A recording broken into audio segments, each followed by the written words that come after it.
Hello, everyone. Welcome back to GDQ Hotfix. Tonight, we actually have a kickoff of a brand new mini-series called Tiny Treefort, and I'll talk a little bit about what that is. But my name is Frozen Flag, and I'm here with my co-host, Corva May. What's up, May?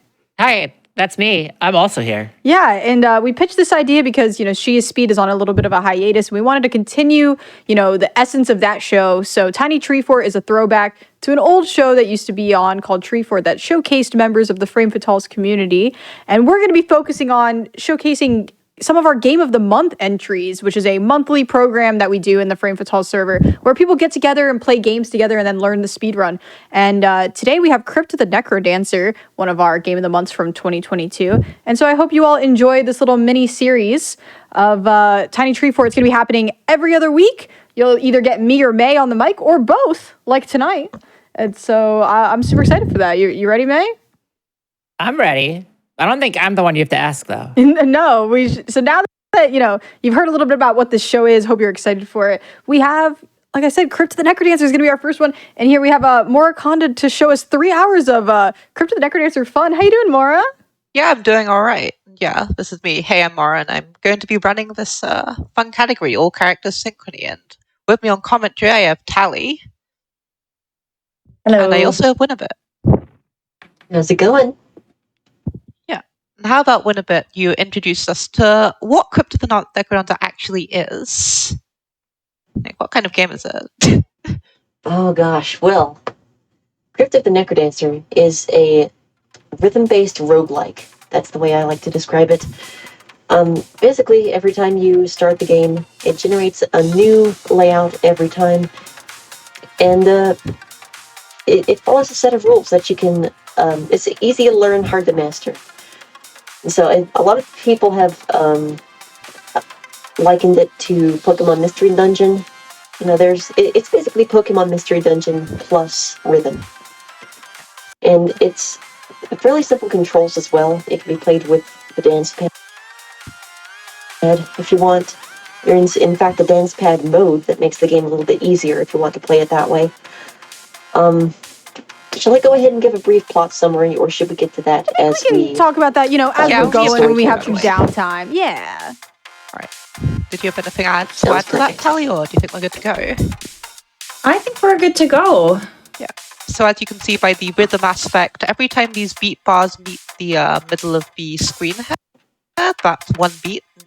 On each beat, I have to take a turn, essentially. And so basically it's like a turn-based dungeon crawler, but every turn is tied to the beat of the music. So I guess without further ado, let's get started. Absolutely. All right. It's good on time. All right, let's do this. Oh yeah, I probably should have said we started. No worries. I was like, wait, I see the timer going. We're good. And 17 characters. Oh my gosh. So how do the characters change what's going on here? All right. So I suppose this first character is kind of like the default character. You kind of just go along and you play the game, you kill the monsters or whatever, except you also have a lamb behind you. And if this lamb gets hit by anything, you die as well. So you have to make sure both you and the lamb don't get hit. And you especially have to be protective of the lamb, because if the lamb dies, you will die as well. And it's very, very difficult to counter that. Once the lamb is gone, you have your health basically becomes a timer, and you have to be within 1 or 2 beats of the stairs, otherwise you're not going to live. We like to call this sheep Marv in the community. Yeah. That's basically the official name now. Yeah, it's suspected that someone at some point on the dev team, or sometime early on in development, someone made a typo, and the name just kind of stuck.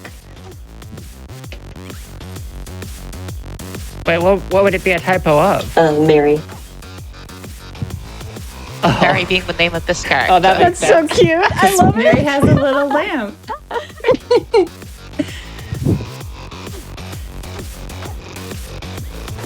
I tried playing this game again recently and remembered how absolutely terrible I am at it. So I'm always impressed at how good y'all are at this game. Yeah, it's a pretty dang hard game. So good at getting hit. Nice timing on that Yeah. spike trap. Yeah. So yeah, crates and barrels can be opened by various means. One such means is using 3 or more damage. We're currently dealing 1 damage per hit, but if you deal 3 at once, you can instantly open crates and barrels. Another way of doing it is nice leprechaun pile right there. I'll explain leprechauns in a second.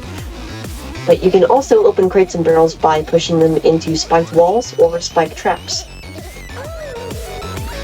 So the leprechaun spawns whenever you create a pile of 50 gold or more. And you saw Mora doing a little bit of wrangling on the yellow skeleton to build up the pile to 50 coins or more.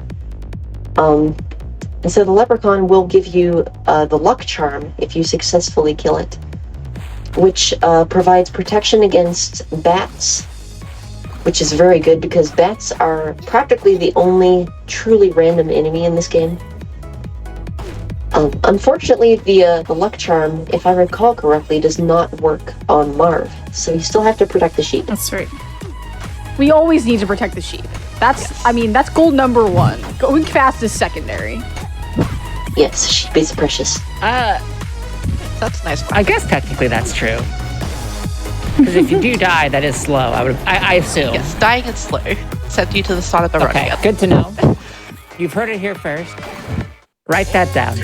I mean, there could have been a death orb. I don't know. We don't want to assume here. That's true. Sometimes dying is fast. That's a good point. But we must protect the sheep at all costs, regardless of if it is fast or slow. But it does happen to be slow. I do think it is worth noting that it does happen to be slow. Okay. It's slow and sad, so. Oh no. We are not taking that. What does that mean? So checking, so after completing that there was a boss level that we just clear right there, by flawlessly defeating the boss, meaning you didn't drop a beat and also didn't take any damage, there were 3 chests as an option, a black chest, a purple chest, and a red chest. The items that are in those chests are kind of like corresponding to their colors, so generally you might check the black chest for a weapon, which is what Mora did do there, but the weapon option that we were provided was really one of the worst weapon types, which is the whip. It is very challenging on how to use, just based on like the way it hits enemies. I don't know if maybe you have a good way of describing that, Winter, but like right now you can see this flail here is kind of sweeping in a U in front of the character when we're hitting, whereas the whip, it's like a knight's move kind of. It's just very janky to navigate. It's a very slow weapon. And so that was not what we necessarily wanted to see out of that black chest. Items in purple chests are usually like spells, rings, slots. We haven't even seen a ring yet. And then red chest is kind of like the miscellaneous option. Just hit that Thinky Thonky Shrine, as we like to call it, a mystery shrine, which would give a mystery weapon. I didn't actually pay attention to see what kind of It's weapon that was. titanium Kind of broadsword. Yeah. Broadsword, okay. Titanium. Oh, we've got a long sword. This is nicer because we get a bit of distance, so it hits two squares in front of your character, which is nice to have a bit of range just for that protection here, I think, especially on Mary. Like the further you can keep enemies away from your character, the easier it is to keep that Marv alive. Oh, and we've got a throwing charm. Yeah, we picked that up way back in, I think, 2.1. That's so fun. That is a new item as of the Synchrony DLC, which just came out in August of 2022, which is insane considering this game came out in, what was it, like 2013? I think it launched in 2014. Yeah, so to get a major content update and new DLC with new characters, which we will see today, is so exciting for the community. So this throwing charm means you can throw any weapon you have, regardless of its type. Whereas before, only weapons like a dagger or a spear, so like things you would normally maybe throw, could have a throwing option. But with this charm, you can throw your long sword for once per floor across the map, and it comes right back to you. Like it's more like a boomerang charm, I guess, than a throwing charm. It really tickles me that it exists.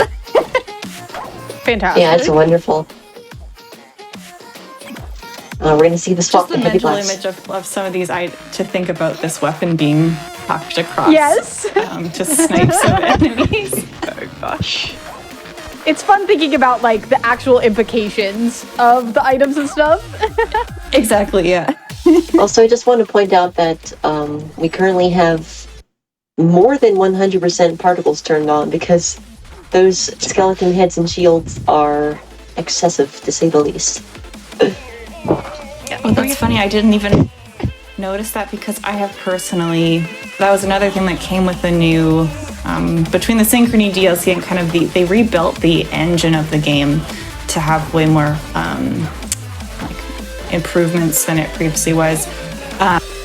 You can increase things like particles, and I turned mine up to 1000% for kicks, and I've left it there because I just like...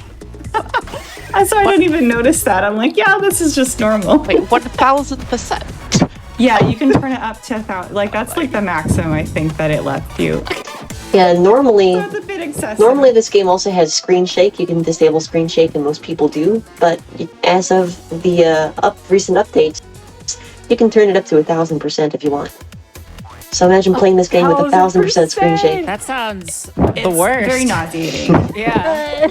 I respect the option, but no thank you, you know? Yeah, you know, there's some people who were trying to make the game do that before it was a built-in option, and now it is. So, you know, that's good for a variety. Just because you can doesn't mean you should. So true. Yeah, I feel sick thinking about it. I guess we could talk a little bit about some of the items in the build, some of the other items that we haven't talked about yet. Like the armor we've got right now, which is heavy glass armor, which means that we can now take 3 hits that will protect us from like invincibility for 3 hits. After which the armor will completely break and disappear, which is pretty great for like speed running, because if you're able to go fast and you don't get hit that much, maybe all you need is 3 hits of protection. It also has the heavy modifier, which means that some of these like bounce traps or wind spells, you'll be staying in place because it's heavy.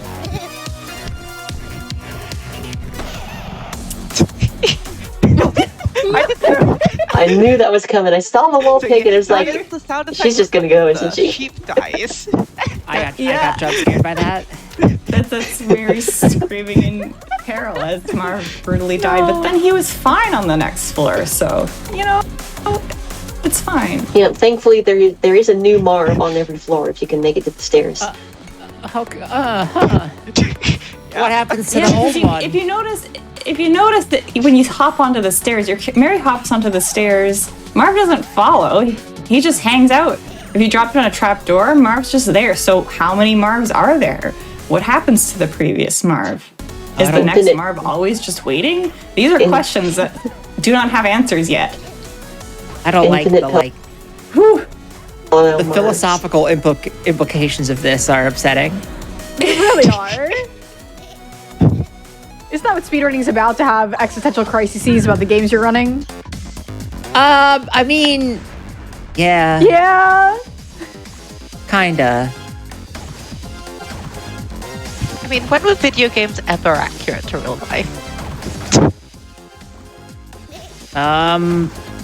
I know that this situation happening on screen right now happens to me pretty much on a weekly basis, so I don't know what you're talking about. I was just gonna say, I like enter into crypts with dancing enemies like at least every On the other daily, week. yeah. Same. So this is Zone 5. This zone was not originally in the game, but the Amplified DLC in 2017 introduced it, along with a new story character and a bunch of balance updates as well. And this So- character we're playing right now. Yeah, this is one of the DLC characters, Yeah. because there were 2 I'm just like, wait, I just doubt myself for a second. Yes, Mary is one of the characters that was introduced, along with Diamond, Tempo, and the story character Nocturna. All of whom we are going to see later tonight. How many are we going to see in total? I don't know if anyone happen to know? 17? Good, that's what I put down. At least So I was glad I was right. I can't believe you're still quizzing people. May, this isn't... Come on. Listen. Come on. Well, I guess because, like, I know it's 13 characters. It was, like, all characters, and then there's 13 characters. In, like, the first which, DLC, so it's 9, then 13, and now I guess was 4 characters that have been added, so it must be 17, which is just... That's a lot of characters. Wait, is the category name officially all parentheses 17? I think that's what the leaderboard is called. I'm not actually sure. Okay. I think so, because, like, there are technically different... I can check that, I think. No, I can't. You Okay, sad. Yes, I thought I could check it. Okay. Laura, time lost. See, I just put the 17. Wow, there's so many.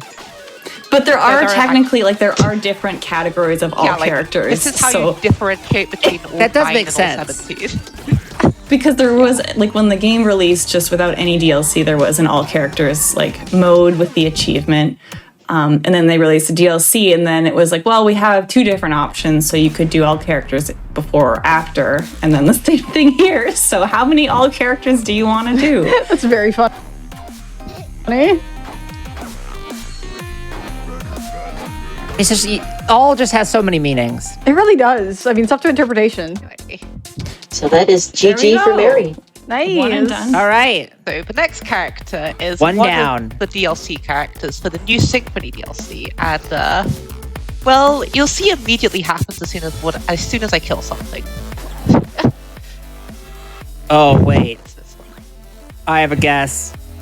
Was your guess correct? Oh, I knew it was going to be. Yep. You, as soon as you kill something, you get to play at it. It's very funny. It's, what's that game? There was a video about it.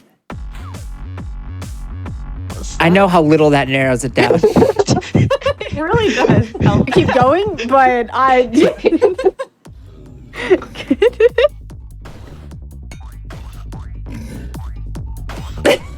What is it? It was in the H-Bomber guy video. Chad, help me out. I hope someone in chat can bail you out here because you're just... this ain't it. So, chat, if no one else got me, I know chat got me. Messiah. That's what I'm thinking of. Okay, moving on. I don't know. Okay, I'm glad we resolved that because I don't actually know what year. I'm glad it was resolved in May's mind, you know? All right, chat says Kirby, and I will also take that. Kirby. True. Yeah. So what was the best one to be? Probably the Banshee, the green Banshee. Yeah. Usually found in Zone 2. Honestly, I don't actually know much about, like, optimal strategies for this particular character because it's so new. Yeah, I don't actually know either, but I think basically the most you want optimal thing is to be the enemy dragon right now because the dragon's cool. That's my analysis. I think that's a really Thank solid you. Thank analysis. That's how I, like, played this character when I first started. It was like, wow, I get to be other characters. Like, okay, so who's the funniest that I can be? Like, I think there was, which I think has been patched out, wasn't there like you could become Freddy the shopkeeper there, and it was like really overpowered, and you could just sort of... Oh, you can still do that. Is it? Maybe okay. Was it like, is it still like really broken? No. So they fixed it so you can't just stay as Freddy. Well, you can just stay as Freddy forever, actually, but it's harder to. It's complicated, actually. Okay, because I remember at least from like a racing perspective when we were setting up for doing a run of this character, it was sort of like, do we allow this? Or there was a more substantial, like, to the point where it's kind of unfun. Like, oh, you could just do, like, it's kind of broken and we will fix it. But this DLC is in early access still, so they were still taking like community feedback and adjustments and such. So yeah, it has been reworked a bit. Yeah, honestly, Wait, huge when do you shout out get to the ejected? devs. Oh yeah, you take so damage? you either get ejected when I choose to eject, so you can see Okay. here Yeah. left plus right, Oh. or when you run out of HP as a character, so as any of the enemies. I guess, Oh, you just have their HP. Okay, this is all starting to click. yeah. So you'll see this timer at the bottom. Every time this timer goes to the end, what do you call it? Every time this timer goes to 0, you lose half a heart. This is so you can't just stay as one character forever. You have to actually That makes switch. sense. That's a cool balancing feature. Because yeah, if you get like one, I mean, the optimal strategy is to just try and stay as one character by getting a bunch of food. Like you can see this carrot, this will refresh some of their HP, but you can't do it forever. Looks like we'll make a pretty decent run with this Blood Nightmare. These cookies and all. So the thing that makes this character so hard, and why I put them second, is that in your base form, you have half a heart of health, and you can't go up from there. So you are extremely prone to dying if you're not in an enemy. So like, whereas you saw as like in the previous Mario, I was able to go up to 8 hearts or something. I don't remember the exact number. Now that. I like just the cookie time there for a second. That was fun. Yeah, so now I basically get 100 Cookies extra are beats or delicious. something as this nightmare, which is nice. Although I seem to be going the wrong way. So a feature of nightmares is that they make it so you can't see, but rather unfortunate for trying to go the right way. Can't see. Going the right way can be helpful. I would agree. I would, it's so brave of you to say that. We're really giving some like tips for speedrunners on This this. is such an commentary, educational like, show. Like, don't die.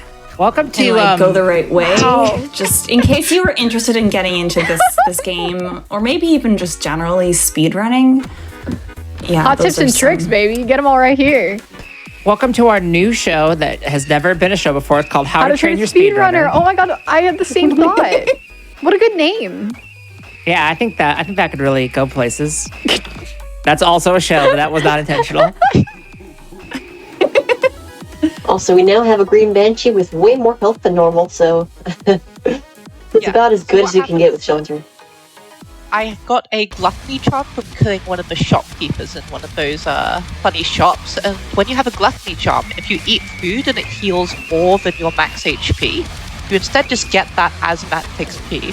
So in this case, I ate a ham and it just gave me 4 extra hearts, which is a lot more time as a banshee. If I could not get hit.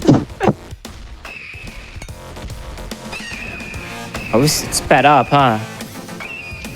Yeah, so we are slowly we definitely get faster in the beats as you get through the different levels. Although it's not necessarily every level is faster. I know other people other than me know more this is the beats per minute of this this tempo song.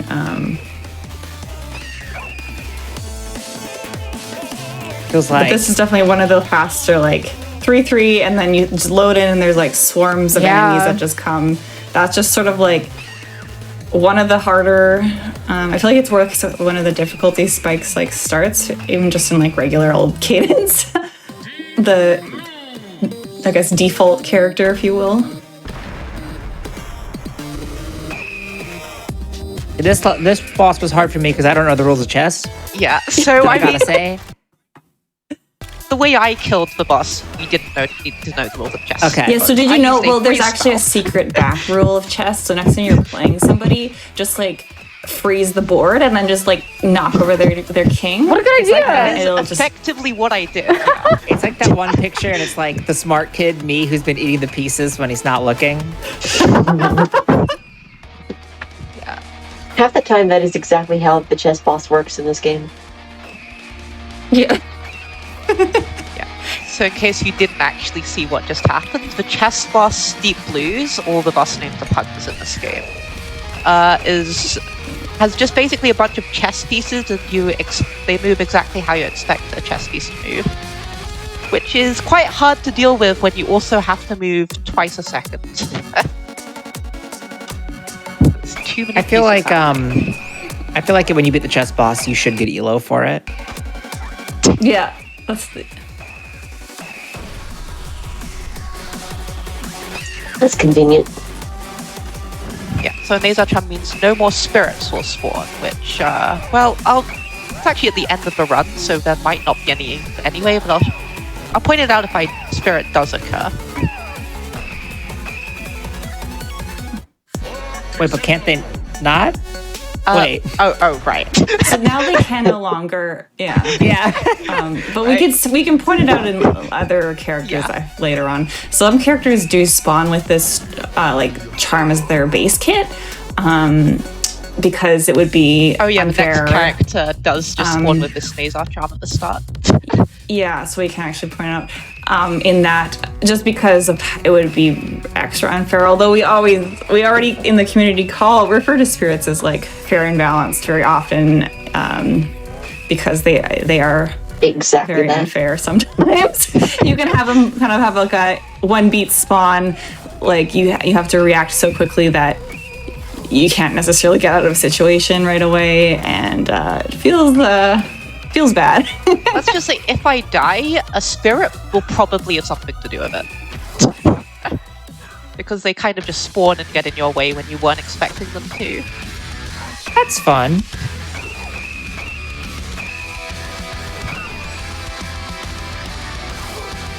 It's just so satisfying watching all the enemies melt.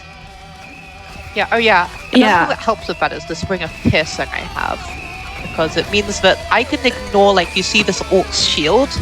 Normally this orc would block my attack if I attack it from its front, but this ring of piercing, I can just ignore the shield. It's especially in this zone where there's like a lot of enemies that have shields. It's a really nice item to be having. Really nice job making the Banshee last. Yeah, that extra 4 hearts was very useful, and freeze kind of cheeses most bosses. Yeah, it seems really good. Hashtag freeze to cheese. All right, on to Aria. This character is. I only just noticed that they updated the half heart like sprite. I don't know how long that's been in there. This character Wait, that's been there? I didn't. that used to look way less ragged in that half heart. So this character only has a half a heart maximum. You can never go above that as your max health.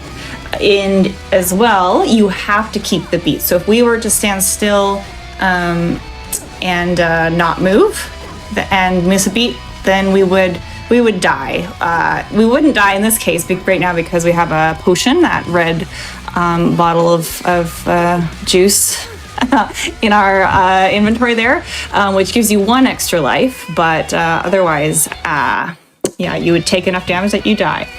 I guess that shows I haven't seen a half-heart character because I've been watching a bunch of Cadence runs up until there. What else did I forget, Winner, about this character? Not much besides the fundamentals of just early farming being incredibly important, and also early you go in damage. the wrong order in this zone, so there is some lore behind that if you want to explain that. Oh yeah, we are starting. So we're still in this pink zone. We're in zone 5, which is lore based. So we're doing reverse. It's got reverse zones in for Aria, which has always been interesting. And like Winter said, we got that leprechaun to spawn us a whole bunch of gold piles, which gave us a bunch of money to buy this build, which is really helpful to get early build because you're so fragile. Shield spell is so nice as well. Shield. Is Aria's character that was run, I think, as an incentive for a GDQ years back? Or is that Cadence? I vaguely remember this. I can't remember now. FF had an Aria wrong music run one time. Oh, that was Maybe, I think maybe I that's what I'm did thinking that of. one. Yeah, Maybe that's that what I'm was thinking of. sick. Yeah. I was actually playing the Yeah. music changes for that, which was so much fun. That was such a run. Yes. That was amazing. Very impressive to be able to keep the beat without having the music, It was so cool. the correct music, let alone wrong music, not just like Right, not muted. Having literally the wrong music that's changing and getting pumped into your ears it's unreal, the talent to be able to do that. Oh, so we just picked up this blue ring, the Ring of Mana, which is also an awesome find to go with this shield spell that we've got. So the shield spell is already a nice find. It gives you a shield so you can get hit by enemies and not take damage. Ring of Mana means that the shield spell is extra long. So really nice to have that extra bit of safety with this character. I just realized this game just has life split built in, apparently. That is a new mod. It was Oh, made, okay, it's a 2 mod. days ago. Shout out to Yeah. Tumblr for that. Yeah, trying it out. Debut of this with the new Synchrony update. This game supports way more modding capabilities, which has been so fun to see with the community. To have a lot more ability to change up the game, and then other little things like this, we can have just live split built into the game. Yeah, there's so many quality of life updates with the Synchrony DLC. It really is just like a few years ago. Brace Yourself Games, the original developers of this game, they said that they didn't have any plans to even implement online multiplayer because it would mean rebuilding the game from the ground up. But a huge shout out to Vortex Buffer because thanks to them, we actually have online multiplayer. They literally did rebuild the game from the ground up with the Synchrony update. And so it is such an improvement for like level design. There's a level editor in this game. It used to be much worse. And now it's just so easy to use.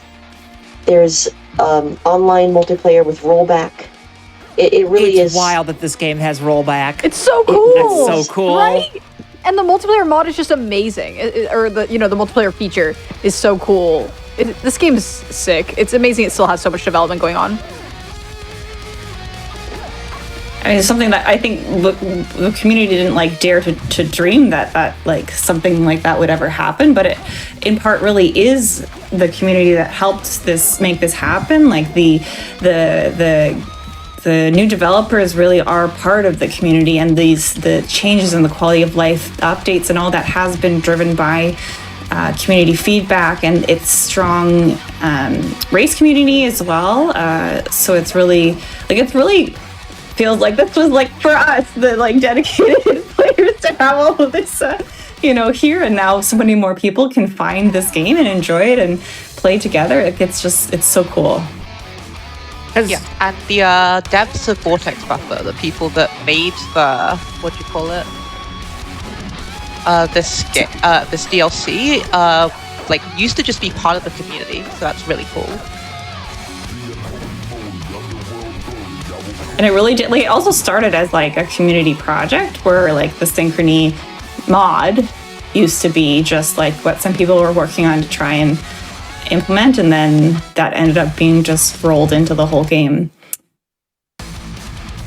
Has the game originally released in like 7 years ago? Yeah, like 2014. Did you say? 9 years ago. Okay, Yeah. Wow. Yeah, that does Yeah. check out now that I think about when 2014 was.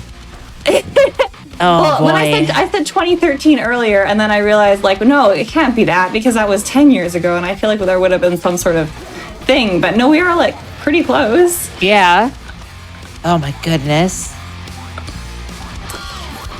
So I missed at some point, did lose the potion. So we are like, I'm about to commentator curse, so like Mara, don't listen. We're like one drop beat off of a run reset here. So it is like that little bit of protection is missing. Here we go with our. That's another way you can play chess, by the way. So many ways to play chess in this run. I love it. I'm learning so much. I really am. I'm going to use these strategies next time. Yeah. So, is there a reason why you do the characters in this order? Mainly for safety. So every runner who there's no set order for this category, but every runner sort of does it in their these are the hardest characters. I'm going to do them first. That's what I figured. Order. Yeah. So this some people might whoever you usually do your worst character first and then you're the second worst because if in this setting if you die you go back all the way to the beginning of the whole characters, not so if you're on character number 5 you got to start from number 1 again. Oh, it's all the way through. It's not restart character 5's run. It's from all the way from the beginning. So it's a very challenging run to clear, let alone go fast.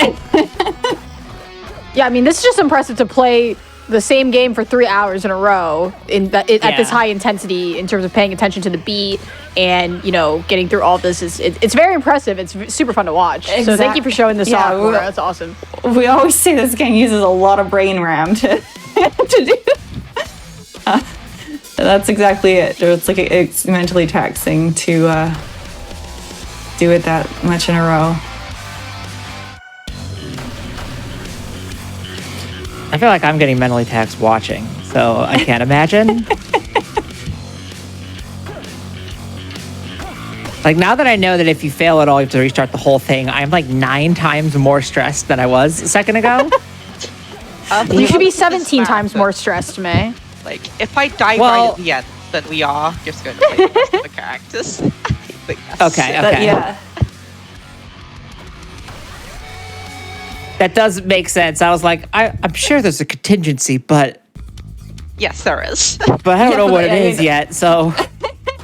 For the purposes of the run, if you're doing this for yourself, for the achievement, you got to do it all the way through, which is I personally have not cleared any form of all characters because it's just a very big commitment. All right, we had our special story boss cleared super fast, and that is another one done. We can breathe. Wait, what's the next? 3 down. There we go. 3 down, 3 down. Yeah, so that final boss is normally harder than that, but I had a shield spell. Yeah. So I kind of just used my shield spell. I was going to say, it did seem like you should have been taking damage there, but I forgot about that. Yeah, so that's what the shield spell does. If you would take damage, it just neutralizes it. It's very useful. And then with our ring, we have extra time added to the length of that shield spell. Is that another scene? I haven't even played Monk. Is that a quality of life update? So this character, or Winnebit, do you want to talk about Monk's deal? Yeah, sure, I can talk. Except Monk can't. He's not only has he sworn a vow of silence, he also swore a vow of poverty. So if he touches even a single piece of gold, he will instantly die. Doesn't matter if you have a potion, if you have 10 full hearts and a ham in inventory. Doesn't matter, he will instantly take a death and reset the run. You can see these, gold piles are very red because you're not supposed to step on them. And that is there used to not be the red outline around those. That is a new update, which is nice to have a bit more visibility. So this character is pretty hard, and we also have started with an extra heart. 3 full heart containers, where this character used to start with just 2, which was also rough, to say the least. Wait, if you can't have any money, but you already have 81 money, curious. Oh, yeah. So here's the curious where we can, have another philosophical conversation. So Monk has sworn a vow of poverty, will not pick up the money after you kill the enemy, but once he hops onto the exit stairs, it's fine to pick up the leftovers as we transition to the next level. I see. That doesn't seem like a vow of poverty. That just seems like procrastinating. I don't know, a nice use of the dragon fireball to clear some of those enemies in this exit room because they didn't drop gold killed by the fireball. Yep, any enemies killed by spiked walls or floor hazards or other enemies will actually not drop gold.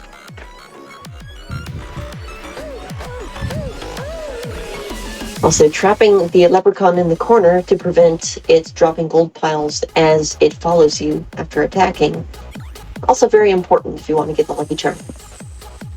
Yeah, So the lucky does the charm potion is- work if you pick up a gold? Nope, Nope. because the lore is No. that monk commits suicide after picking up gold. Oh. So the potion, like, voluntarily doesn't use the potion. I believe. Yeah, it the doesn't drink it. potion yeah. just never gets used. You die.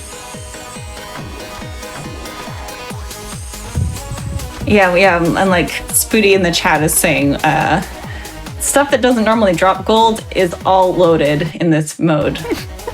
So you'll get all these extra little single pieces of gold, which especially before these red lines were outlined was super hard to see. All these little nuggets that you could stick your pinky toe on and immediately just die. Bad exit room. So I guess you see what the potion normally does. If you run out of health, the potion just refills your health. That is quite nice.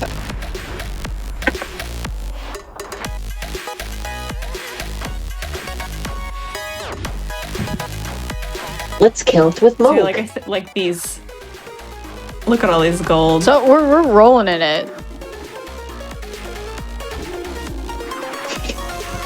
I love how King Kongo was just carrying one coin. King Kong is Yeah. great. Everything that doesn't normally drop gold now drops 1 gold, which was multiplied by your con multiplier. Sometimes at the bottom you can see it's 3, so those mushrooms drops 3 gold. 3 is like a lot of gold.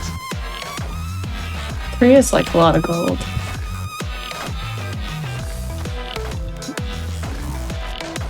So now onto zone 2. We're gonna get ourselves a map out of this Shrine of Space, which is gonna now illuminate the floor. You see that visibility kind of hopped up a bit more. And in the bottom right, we've got the mini map fully drawn out, which is super helpful for going fast. If you know where you're going, it's easier to go fast. It also means I can find the shop, because since this character doesn't want to pick up gold, all of his shops, he can get 1 item in the shop for free instead of having to pay for it. Which also further makes it wonder, like, why does Monk pick up the money? We're not using the money in the shops. See, all these items are free. I think it's all just a cover. It's shiny. Things are shiny. I get it. I just want to pick it No, up. wait. If all the items are free, wait. Why not just not have you pick it up and then?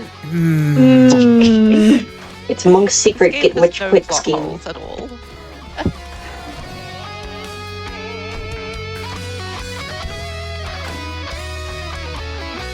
Maybe it's just to carry it to as like training weights. I like that. There's that green thing that just spawned right there is one of the whites that would be gotten rid of with that Nazar charm. So those that kind of just randomly spawn on the map. And because we have this glass torch, which shows all the enemies, which helps with visibility, it also makes those whites spawn a lot more, which is can be bad if depending on how they spawn. Yeah, so the thing with them is that you can't see them until they spawn, and they spawn I think it's 5 tiles away from you. So you have to react pretty quickly if you don't want to just die or get hit or something.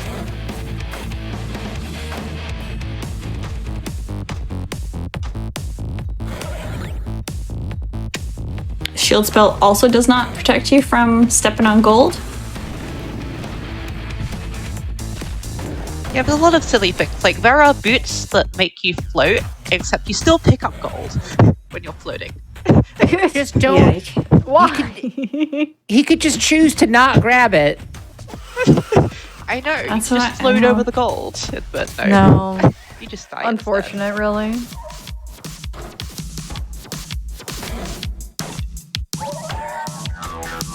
So each zone has a different white type. So that purple, they all have different names, and I never remember them. I just call them whites, but I think one's a ghast and one's a white and one's a something else. Oh, okay. We're getting in a little bit of a corner. but Monk's Shovel can dig any kind of wall type at the cost of half a heart, which is helpful when you end up getting stuck Like I just surrounded by did, enemies, yeah. surrounded by gold.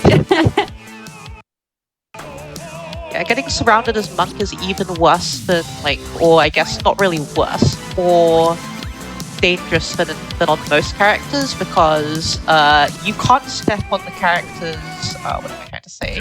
You can't step on the tile where you just killed an enemy because it has gold in it.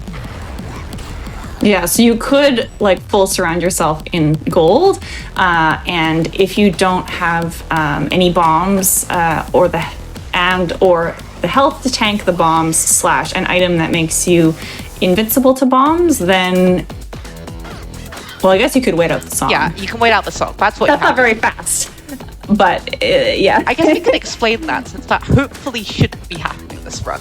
That's right. So there is, if you needed to wait out the song, what I mean by that is each song has a time, like it is a certain length. They are set times. They don't just like loop for most characters, all but one. So if you just stood still and waited, then the song would end and the game would just send you through a trapdoor onto the next level.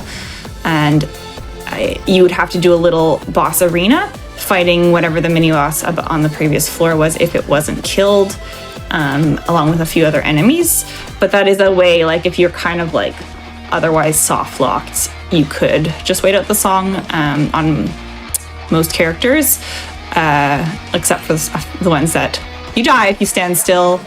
And there is a pacifist character coming up that also cannot, will die of cowardice if you take too long, I think, right? Yeah, Dove. Because actually we can explain Dove is pretty soon, I think. Yeah. Yeah, we got Bolt and then Dove. So it's not very fast. I guess waiting out the song is not necessarily that Each song fast is about, strategy, but it is a it's possible. about 3 minutes. So Yeah. if we type Pretty by the sizable. number of songs in each level, there's like, what? 3 normal floors in each zone and 5 zones. Whatever 15 times 3 times 17 is. Sounds slow to me. You're talking. That's, I mean, I'm impressed at how much math you're talking while playing Monk on 4-3, by the way. you know, You're like saying numbers and I'm getting like stressed out. I'm like, what? This is one of the faster, more difficult levels. It's also sped up because I have, And we just bombed the tempo. blew up a tempo up trap, so it is faster than normal. so There's dash spell what in the happens if arena you if you stall want to go out? even faster.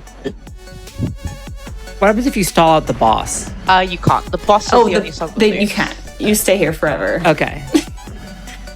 So yeah, the boss loops, and then there is a character that has is basically like no beat mode or free movement, and the song will just loop, so you can stand still like indefinitely, Okay. and the song will not end. And that's kind of like a more if you want to practice enemy movements or like have more time to think, it's more of like an introductory-ish character. Sometimes it can be pretty fast to be playing to the beat and having all the enemies like moving, and you're trying to figure out like what is even going on, who's like, what do you do, because every enemy does have its unique movement pattern that like once you kind of learn and memorize, it's a lot easier to figure out what's going on and play the game. Here's another philosophical question. Is it really about poverty if you have all this expensive stuff? That's a good question. One We can got be a nice rich. shovel, a weapon, armor. Like, look at, we're decked out in this. Now we've got the That's dynamic true. characters. Oh yeah, you can see mod, the or stuff on the they're sprite. not- Yeah, it's not a mod anymore. It's a part of the Yes. game, a feature. feature. Yeah, that's so cool. That you can see the little character has all your items shown up around them on the Yeah, that's screen. really which is- cool. I like that. It's really cool, and it's so impressive how like parsable I think they all are for how many little pixels you're using. And yeah, we look decked out. Look at us. We really do. I mean, the pixel art in this game is just unreal. It's very good. So it's the style, not only in the like how it accents the gameplay, but just the entire experience. The aesthetics of this game are so on point. You did it, Laura. I can't believe you did it. Yeah. Wow. Another standard chess victory. Yeah, throw and then bomb the king. The 100% Another consistent standard. strategy. All right. Nice job. All right. Another one down. Well, this character's gimmick, well, you can probably tell. Oh, it's fast. Zoomy. Double speed. You hopped on. Then I ball think and we my heart probably can jumped. take our first break after this character. Yeah, Yeah, that makes sense. that's what I was thinking. Okay. We have so much in common. Wow, we're like we finish each other's. Okay, we don't. I wanted to see what you would do. The double Rude. speed is really fun. Holy cow. It's mesmerizing. It is so hard. Yeah. Oh my goodness. I feel like every time I watch people play Bolt, I'm like, yeah, this looks great. And then I trap myself and I can now keep pace on like 1-1, but like as soon as you're going to the next ones, Oh, it is just, yeah. I don't like the It's so hard. sunglasses at all. Yeah, so they give you a damage up, which is why I'm taking them, but they make everything really weird. Like your vision. So, They do look really cool. Oh yeah, she's Now still you look sprite. so cool with the sprite. Yeah. 2 damage axe is nice to have. It's a good balance of going is fast and having the ability to kill things. This is one of the fastest weapon in the game. Yes, please. Just based on it's a move attack. Move attacks generally are like, what you want because you can move and attack at the same time. So that's just inherently faster. But this kind of like 3 in a row, the way we're kind of just sweeping away every enemy, it is very fast. In fact, that we have banned this weapon there's a racing league. in our racing community. When we run a season of racing, we have banned axes just because they were like too strong. It was like the meta was like get an axe and go, to the point where it was kind of just like Who could get an axe? overshadowing more interesting metas. Oh yeah. I think it's been really healthy for our racing community to have that ban and adjustments and stuff with a specific racing mod that is used for that.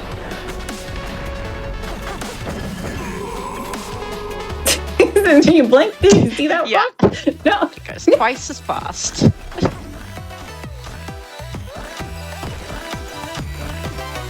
Yeah, I was gonna say, I was like, before you started this one, it was like, oh yeah, this will probably take us to about time to our first break. Now I'm not sure Oh anymore. yeah, the next character is also a short Yeah, I think character. between these two, both this character and the character after that, they're speedy ones. Yeah, wow. I was just like, this is so fast.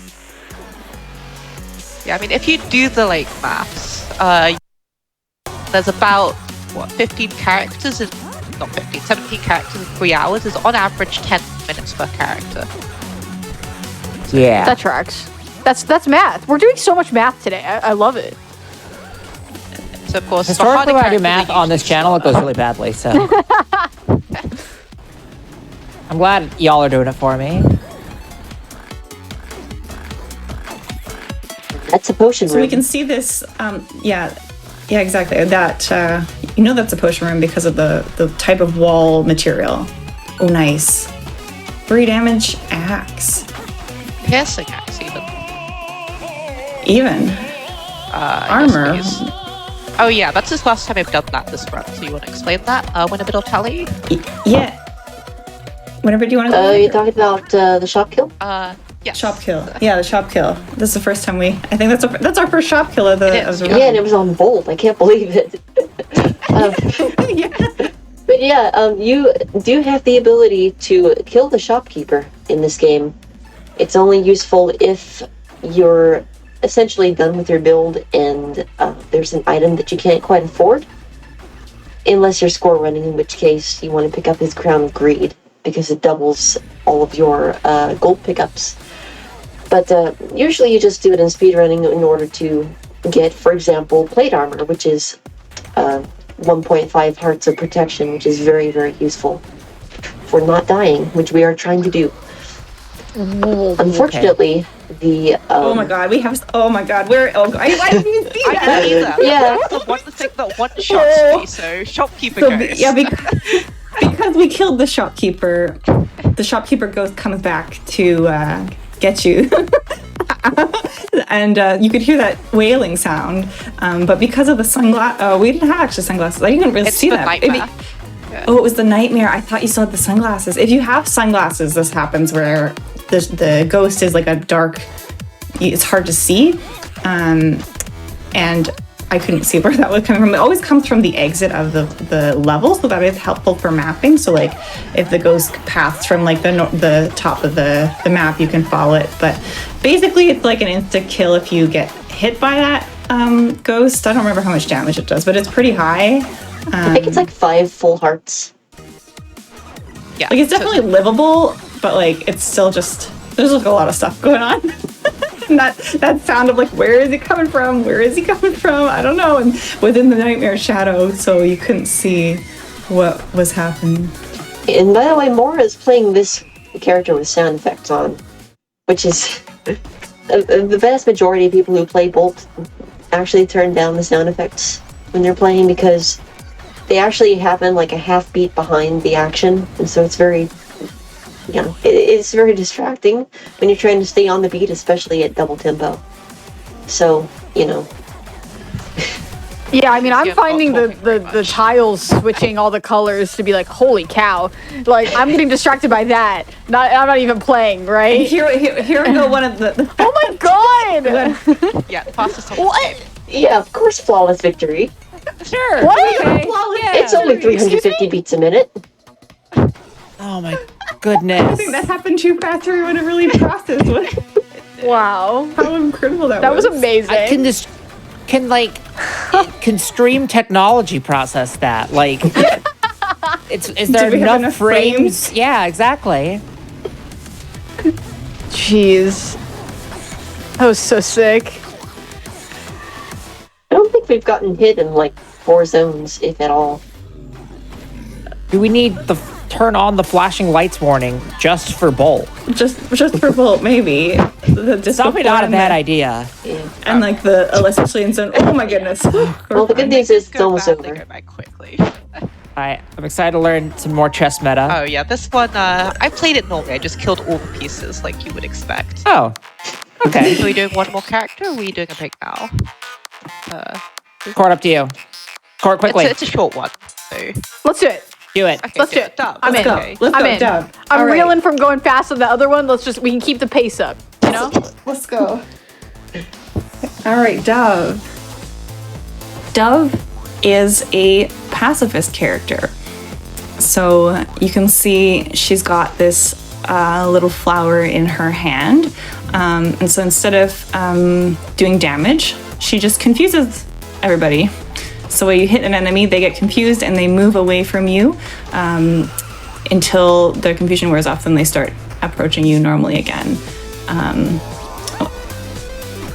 If you think about it, We're gonna just- being confused is a very normal reaction to being slapped with flour. Honestly, yeah. And as well, because of pacifist character, the exit stairs are already unlocked. So you don't... You can't kill the mini-boss. That's how the exit says normally get unlocked. Yeah, exactly. So because you're not killing them. So we're not going to see a cool new chess strategy because of pacifist life? Oh yeah, you also don't Yeah, have we bosses, actually are not right? going to see any chess at all because okay. Dove does not Oh. have any bosses. She just doesn't go down that floor. That's okay. We needed a break from chess. Been a lot. We can take a run off. Nice scoot. That was very clean. How come that didn't drop the beat? What did drop the beat? The scoot there. I don't. is I don't that think- early stairs? Oh, do I have to explain? Okay, Was it what- early stairs? It might have been early stairs. No, I think what might have happened is that it hitched for me for a fraction of a second, so it looked like it was double time. Yeah, But it was that is actually definitely early normal. stairs. Yeah, so if you what we're referring is like if you push, you can kind of tap fast enough, like on a time where you can jump onto the stairs earlier than you normally like would on the beat. It's like kind of like a speedrunning tech. Oh my goodness, okay. Yeah. So bombing on Dove just teleports enemies away. They don't actually get hurt. I don't know how Dove got these special bombs that are like teleporting bombs. Yeah, and this torch of walls that I picked up in a random chest is really helpful because it tells me where the shop is. Since Dove can't kill enemies to get much gold, she also gets free shops like the month. So if the shop is nearby, then I'm going to want to get my free item there. I can't believe all these red bats that are spawning. Also, before I forget, there are certain enemies that you do not want to confuse. Oh yeah, that's Specifically right. like the blue slimes and the yellow slimes in Zone 1. And also, armadillos are kind of dangerous to confuse as well. So the Especially when thing you're with up close. confusion is it makes every enemy do the opposite of what it would before. But in the case of some enemies like the goblin centipedes or whatever, normally run away from you. So when confused, they run towards you. And obviously that is And it's a lot. not ideal. That sounds rough. It is terrifying. Yeah. It's more that you want the enemy to do what is the most predictable Yeah, thing. And so like these ice slimes, like if you hit the They'll move diagonally in the opposite direction, and diagonals are impossible. So or they have the purple guys on this level, or they'll start running at you, and you think like, oh, I just attack everything, but nope. What's fun though is attacking a clone with confusion, because they already do the opposite of whatever you do. So you slap them and So they become buddies with you.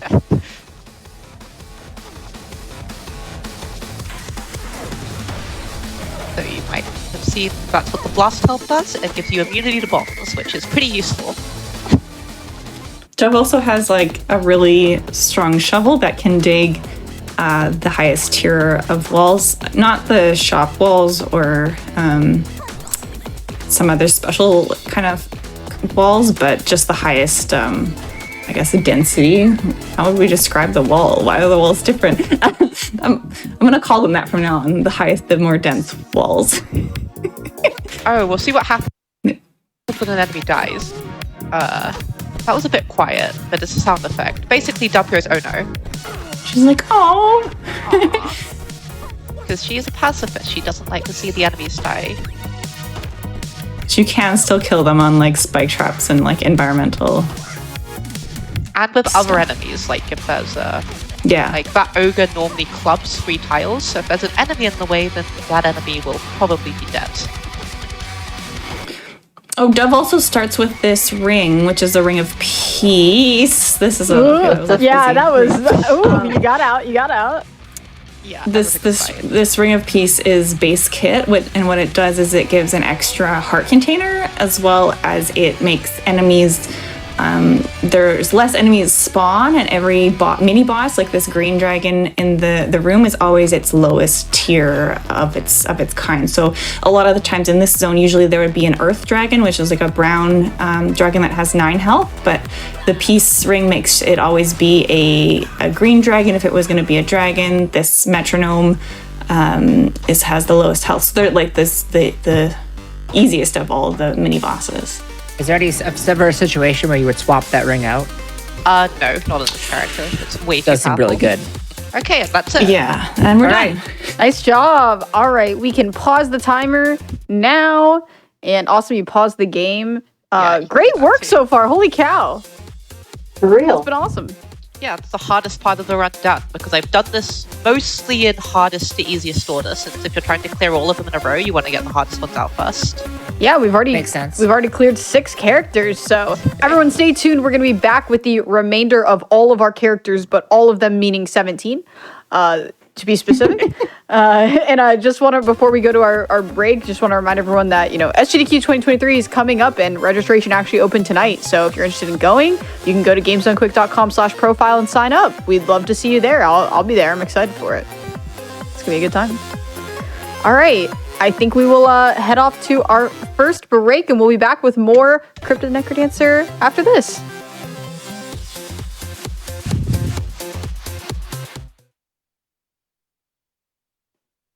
Hi, welcome back to Tiny Treefort. It's a 6-episode miniseries where we're just showing off some of the Frame Fatale's Game of the Month.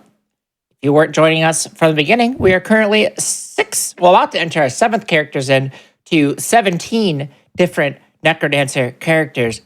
That's all of them.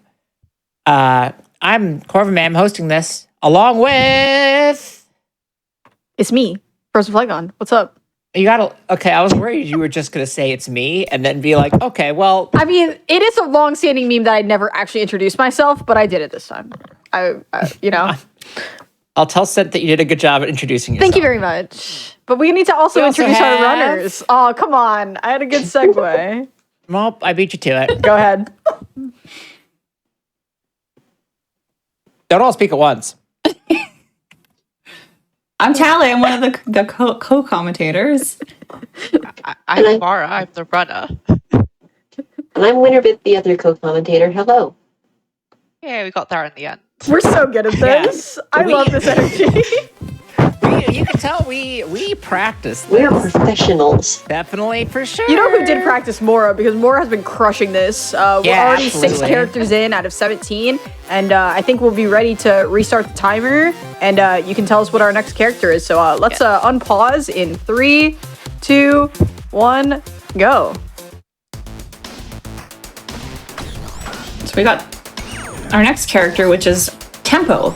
I think this is probably one of the... Well, we did have Shanto earlier. It's definitely a very different type of character. So you'll see at the bottom middle of the screen there, we've got this timer that's counting down. And that timer resets every time you kill an enemy or open a chest. And if that timer gets to 0, you die. Oh. So it's basically you want to be always killing something. So we've kind of gone from the opposite of the previous character, which was our pacifist character, to the character that just needs to be always killing something at all times. If you average out those two, it's just 2 regular playthroughs, right?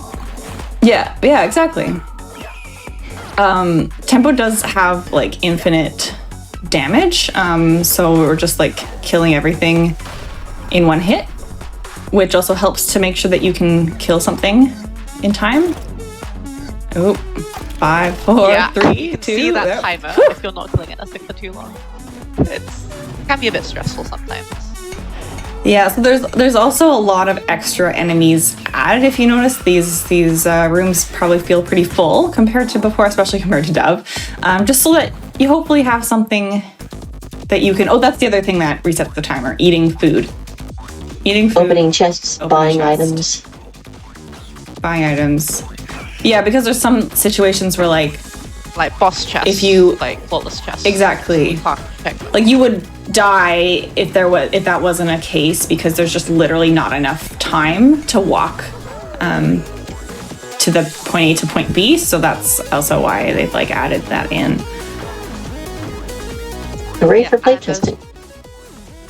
As someone in chat is pointing out, Tempo also gets infinite damage to help with being able to kill stuff quickly. Yeah, so see, if picking up an item didn't reset the timer, we would just literally have died there. Same here, that's why you notice there's a little sarcophagus in the entrance of that of the entry room, to make sure you have enough time to get in there. And that little clock countdown is so stressful. This is terrifying. Like, why is every character's like, so much. We're about to do this, and there's this absolute nonsense, and I'm just like, what? It's always fun to have people who aren't familiar with the game very much, like, experiencing it from the outside. Because I feel like sometimes it's like, I'm just so into like people who know the game, or like doing commentary on racing community, which is like, your audience is people who are already with a shovel who already know the game. So to just remember that this game is nuts. It is so impressive to watch, and that's why I'm just like, I've obviously seen this before, I've watched races and stuff like that, but I'm not intimately familiar with it, so that's why it's like, what is happening? That's and I hope people in the audience are feeling the same way of just like, this is so cool to watch. And Mora, Sure haven't stopped being stressed. Mora being so smart using the armadillo to dig the wall, and she herself couldn't. Yeah, it's we took a hit the last floor right before jumping onto the staircase, and the kind of shovel we had is a glass shovel, and when you get hit, your glass items break. So we left that shovel on the floor of 2-1, the shard rather, and so we don't have a shovel right now. That means you can't dig anything. You can't even punch the walls in this zone because they are far too robust. Some of the later zones, though, you can punch. That was nice use of some last iframes to walk by that armadillo that was waiting to. I was gonna say, I didn't even see that. Yeah, those orange armadillos can move diagonally, and if you're not careful, they can and will snipe you. Oh, That was an evil Freddy, evil shopkeeper, who instead just attacks you. But all the items are free, so we get a pretty nice free shop. Yeah, There. you can tell when the shop walls are some weird shade of silver instead of gold. I always saw them as gray. I guess maybe silver makes more sense as opposite. I thought they were just like, rock, brick. And what are the chances, something like 1% of encountering a monster shop instead of a regular? 1%. Oh wow. So I mean, with the amount of shops in the run, it's pretty likely we're going to see one. Or Yeah, that makes we just sense. missed. 'Cause we- Statistics, more math.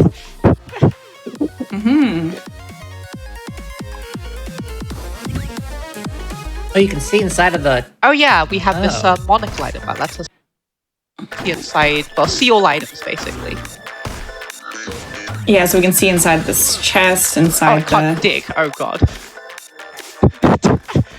So used to just making a shortcut through those. Yeah, we don't walls, have a but there's shovel no still. so I have to be careful. In case we all forgot. There wasn't even a shovel in that shop, I guess. And so with tempo as well, we've got enemies from all zones showing up as so like that mushroom is not normally in this icy land, but right now it And is. that's what tripped me up about the orange armadillos, that armadillos, wow. Armadillos do get, they do get introduced in Zone 2, but not the orange one, which moves diagonally. Yeah, no shovel is okay. Yeah, I would like to check that shop, but it's too far away from any enemies, so I'm in danger of kind of just dying to this timer thing. If I try to go to that shop over there, that cracked wall.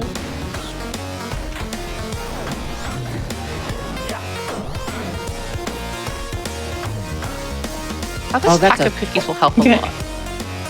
Yeah. Bowl of embers I thought was beans. Why not? Could be. Still no shovel in the at least we can peek the items in the shop too, beforehand. Yeah, and I'm killing because of this heavy plate over here. I want some armor. Means I take a lot less damage whenever I get hit. Yeah, armor is very important on most, if not all, characters. We also have a compass, which points a big arrow to the direction that we need to go, but harder when we don't have that shovel to just dig through that wall. So here's, I guess, our next tip for speedrunning. Shovels are Yes, helpful. don't break your shovel. Everybody write that down. You're gonna get quizzed at the end. So That's true. you're gonna get quizzed on different ways to play chess, some math, and speedrunning tips for the ages. So Hope you're writing this all down, you're chat. getting everything here. Okay, so these are the. So you can, punch yeah. So this zone, because there are no doors, all the rooms are enclosed. You can punch these walls. We're gonna a That's little a bit lot of surrounded, but things it's that fine I with could all our armor and health. So these walls are punchable. Thank goodness. Otherwise, we'd be in trouble. Hello. Oh. It was a start monkey. So that purple monkey is a telemonkey. Teleports you to a random tile on the level. Sometimes it's really helpful. You get teleported right into the boss room. Sometimes you just go back to the start. And sometimes it teleports you into the boss room and you instantly die. That too. So you can hear this Freddy, the ghost of Freddy. There, yeah. that level. That is what happened when you kill the shopkeeper, as we mentioned earlier. Now we have a shovel. Hooray! There's our shovel. Free shovel. Free shovel. Double gaming, yes! Yeah, so that shrine, when you hit it, it Let's gives you a go! shovel, which is very convenient for my current Wasn't it you who like made it- up that initially? Yeah, where like that shrine of space. So when you hit that shrine, it gives you it both gives you a shovel and it makes the map generates like larger. And then if you bomb it, you get a miner's cap item, which is what we're wearing on our head, which auto digs the walls. But like generally it said like it's not really worth it to hit the Shrine of Space unless you have a bomb, because you want this miner's cap for the better movement, faster movement, because you don't have to dig, the payoff. But then Morgana was like, but it's a free shovel. Hey, free shovel. I'm gonna just hit it anyways, and here we go.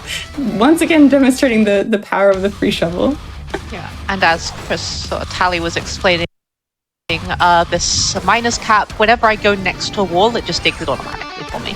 So it's very nice for going fast. Making great use of this shield too, just being able to push boldly into crowds. I don't think it's the shield. I think I'm just pushing into crowds. I think we just have we got a lot of tank ability there, which is Away from me, okay. Yeah, sorry. Reaper. Okay, Reaper. The Reaper, well, as soon as I kill something, you'll see, has a soul. Oh, look at those little guys. They're so cute! I know.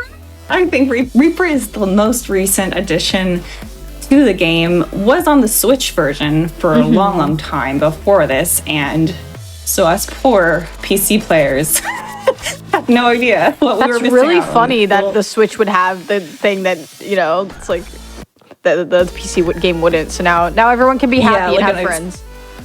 Switch exclusive, content. So yeah, every time you kill an enemy, you get one of these little soul friends, and just getting up your nice big army. I think I've really only played this character like twice. God. I cleared it and got the achievement, but still one's like pretty newly added as well. So again, I don't really know speed meta. Yeah, I don't really know the meta either, because again, I don't have a Switch, so... Basically, you just amass an army of souls, and once you have enough, you kind of just walk into the exit room like this. Oh. Yeah, that was what I also kind of experienced. So I'm glad that was the case. It's just really fun to just have this army, and you're like, hello. Yeah, Reaper really is just a two-step process. Just acquire soul, win. The friends don't do anything else? They kill stuff, as you probably okay. see. No, also this is a great opportunity to talk about how weapons like the rapier and the cat o' nine tails work. Because we call them move attack weapons, but in reality the way they're programmed is to be attack move weapons. So you attack first, and then move.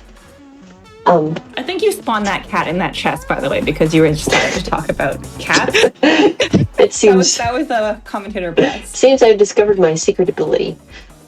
But yes, you'll notice that sometimes, especially with the rapier, as you may or may not have noticed earlier this floor, she attacked an enemy through one of her souls.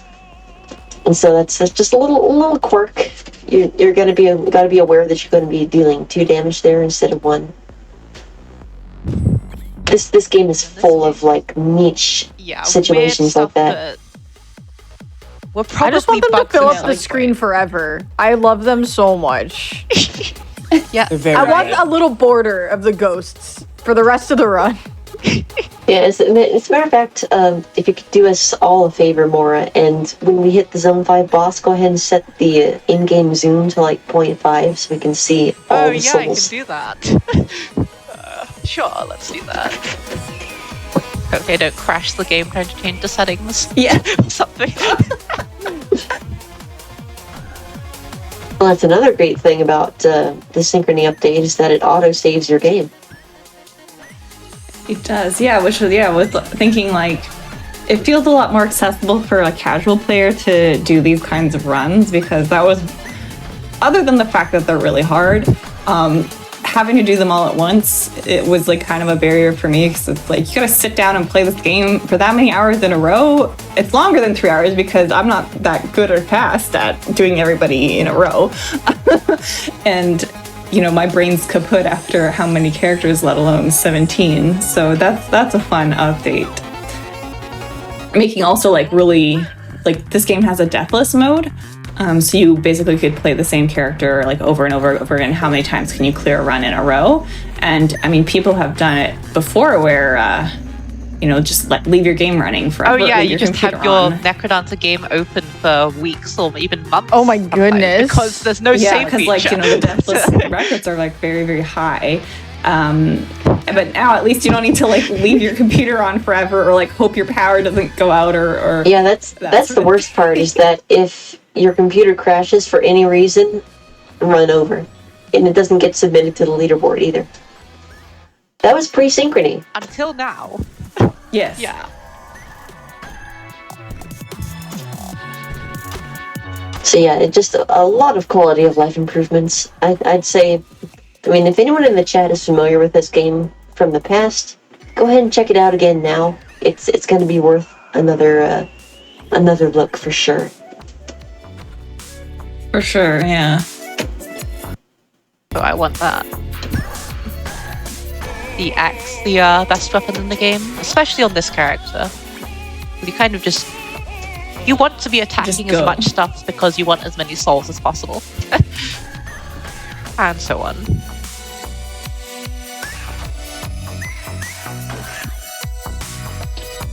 This character is tricky because you get so used to following a certain parity with these enemies, and the fact that you have souls to deal with in between you and those enemies causes a discrepancy in that parity. So you kind of have to work around your muscle memory.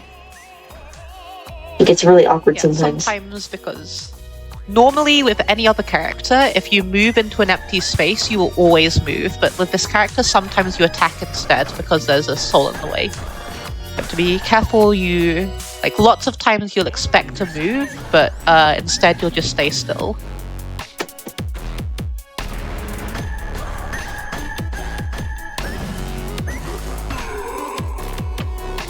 Pretty much exactly like that. Also, souls will aggro enemies as well, such as wall mimics, and as you can see, Fortissimo as well.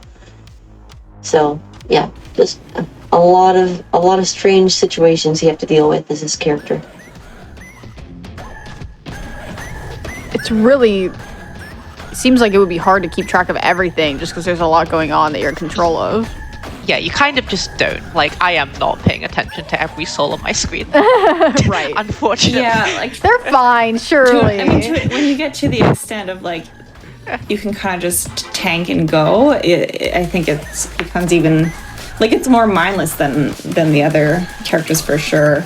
And we've also got a lot of safety on our character here. This armor that we're wearing is quartz armor, which means that all damage is reduced to 1 full heart, which is like a pretty high damage. It's really valuable for like high damage enemies, so like something like the shopkeeper, which does like 10 hearts of damage, like that would be reduced down to just 1 heart, so you can like survive these really high damage hits. And we've got a decent number of heart containers so that we can take more hits from those high damage enemies. And once we're into these later zones, like most enemies are doing like a decent amount of damage in 1 hit, where you do want to have that level of protection and safety.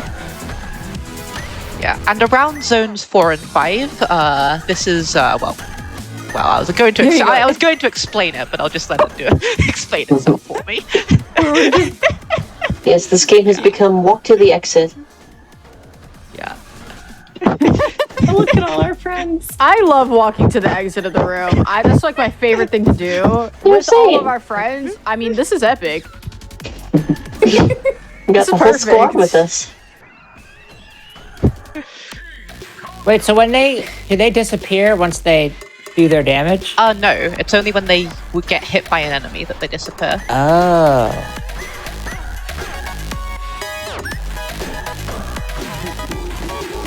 Which is how you amass a lot of them. Because they kill stuff before the enemy kills them, and the enemy becomes new souls. Imagine if they picked up gold. Imagine That if would this be character so was monk. silly. How would they? They're hands. Oh, I wanna mono that now. That sounds like a nightmare. All right. Modders, if you're watching, you know what to do. Make them pick up items too, just so it's an absolute nightmare. Oh, that's great. I feel like my brain's wired to think of these kinds of things. We've got an event called Meme Door where it's like, how can we break the game and make it the funniest or weirdest, wackiest kind of Remember to zoom out at boss approaches. floor. Yeah, we'll do. Oh, that's right. Let's see. We're about to see how many friends do we have. Okay, let's do it. Where is it? Graphical Are you gonna do it options. before you beat the death metal? Okay, sure. I'll beat Death Metal first, I mean. I feel like there should be a little counter in the corner at all times. Okay, where is the setting? There's a lot of menus. View multiplier, that's Display- down. yeah. There you There go. we go. Oh my god. Oh, Look at him. Look at all our friends. So cool. Friend I cloud. love look at the them. mini map. Oh, I feel like everything feels like so far away. Okay. Yeah, back to normal. We're back. It's like tunnel vision. Suzu. Suzu, again, this character's gimmick makes itself quite obvious as soon as you kill something. Yep. This is one of the 3 characters introduced in the Oh. Synchrony DLC. So if you kill something, you This is my favorite character. kind of just go in a line and kill everything within that line. You just do like the samurai blade through the Exactly. dash. Yeah. I love Suzu so much. This is my favorite character. She's basically the speedrun character. I was a part of like beta testing for the DLC, and I ended up just kind of playing the character. That's all. I was like, I love this character. This one's my favorite. I'm here. I found my character. Throwing charm is so good too. What a great start. So instead of having Zoom. an enemy right next to you, in order to zoom, you can just throw at a 1 damage enemy across the screen.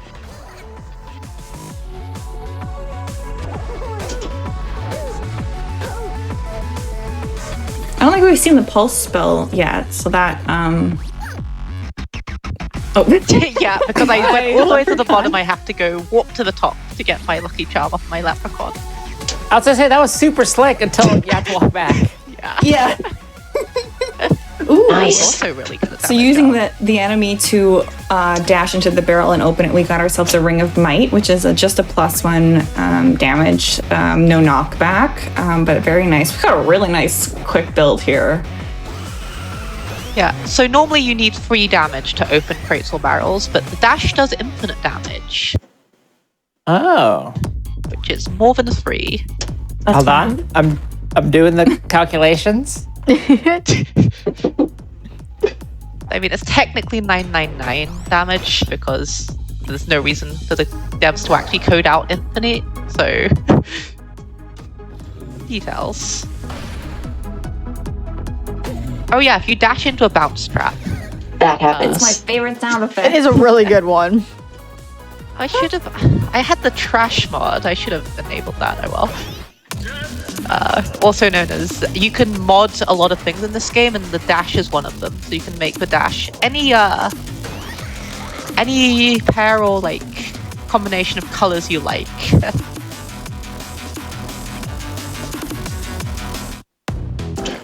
This is a good opportunity to talk about weapon bans, because some characters are weapon locked, such as Suzu, who has only this. It's called a lance of some sort, right? Yeah, Yeah. lots of courage, I believe. Yes. So that means block chests, which normally contain mostly weapons, do not contain weapons, and instead will have I don't remember the current stats ever since they introduced shields, which also appear in black chests. But I'm not sure, yeah. black chests have a very, very high chance of containing armor on weapon locked characters. I think it's something like 90%. If I had to guess. Basically, like, you should really check black for your armor, and then you're good, kind of. That's my knowledge of the stats. That was a quick floor. It was. Nice thing about Zone 2 is that there are a lot of straight corridors, and that's exactly what Suzu loves. Oh, that's also really good. Heal spell. Oh yeah, heal on the stairs. That's something that we have not yet encountered. So the stairs give you iframes when you're on the like on the beat that you're on the staircase. So as you can see right now, both these spells are on cooldown, so they have the option to use blood magic. So we could pulse right now for half a heart, which is like a lot of times you might use those kind of like using your health as a resource for damage. Healing spell, you could heal for 1 heart, which is not really... Yeah, it heals half a heart. You could heal half a heart for the cost of 1 heart of damage. You could heal half a heart, which is not really good value unless you get iframes from your healing. So you do just heal. So that's what healing on the stairs can be like an easy way to kind of just slowly heal yourself back up. That's really cool. That's an interesting exploit. There's so many little things about this game that the speedrunners utilize. It's very cool.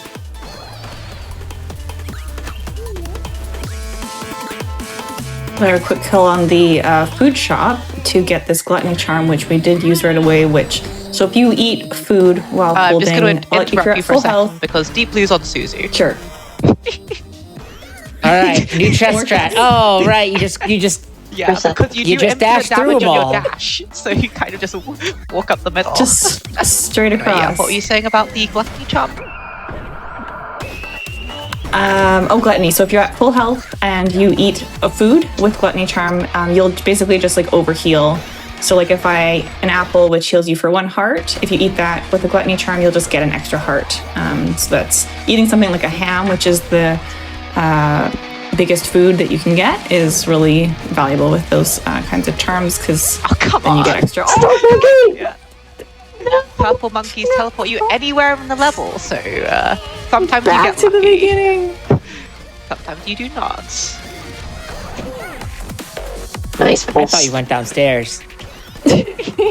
No, All the way back to the beginning. just doing 1 more floor. Victory lap. So yeah, I don't know what's happening either in these floors. For what it's worth. At some point you kind of just zoom. Wow. What boss? The dash is infinite range, so That was sick. it's only if you hit something. It's so much fun. Trust me, this character That is shit. as fun as it looks. Oh, So good! I imagine it's Sorry. easy to like Just- dash into a situation that is, like, if you are not as experienced, is just very rough though. Yes, it is. That's true. Yeah.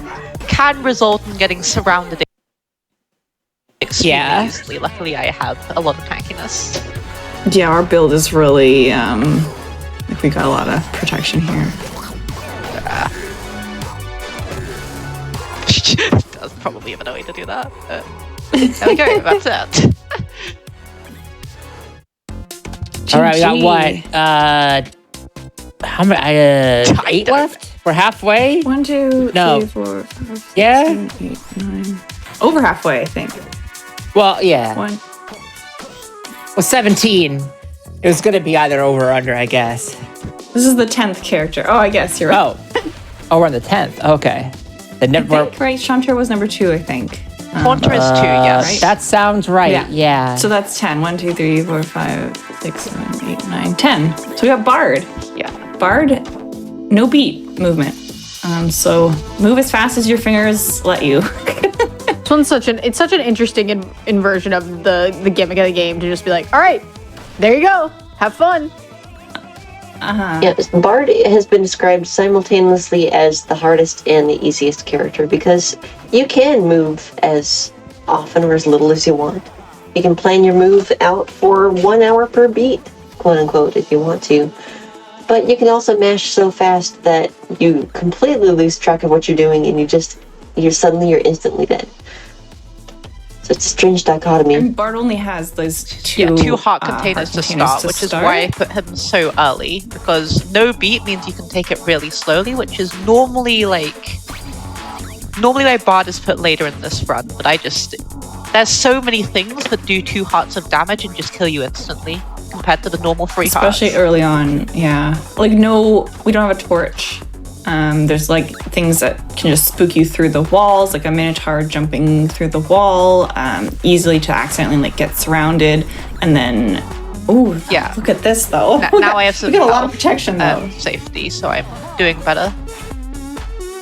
Between this armor and the crown, which will teleport you into the shop as soon as you get hit. So another little bit of like get out of, my surround, which is really nice. I like that we're on our 11th character, and that's being phrased near the beginning. It's true.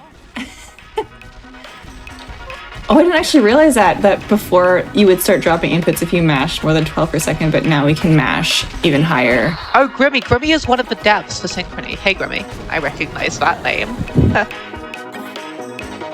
So yeah. Hi, welcome. Probably a lot more than you or me about this game. Yeah. Just a little. If at any time we appear confused, please defer to Gritty. No pressure. If you ever also want to see, like, if you look up Bard's speedruns. Oh yeah, Bard seeded speedrun, I think like pre-DLC or something. Yeah, there's one, it's kind of insane. It's like, how long is it? Like, a minute or something? I think it's just shy of a minute. It looks like a task. It's not a task, but it's just like you can. I think the one recording I inputs. watched had like keyboard sounds on it, and it's just like, yeah. I know exactly the one you're talking about. Or as slow as you want. yeah. If you watched it, you know what I'm talking about. Poor shopkeeper wants to run a business. And the shopkeeper, 28 seconds. Okay, that was too fast. Seated Bard. My fingers don't work that fast. At that point, it's like in Tunic, gotta put in like the arrow key codes. Like that, but for a whole game. Yeah, that's essentially what that run is. Just memorized an input for the entire run. Set of inputs, rather. Yeah, exactly.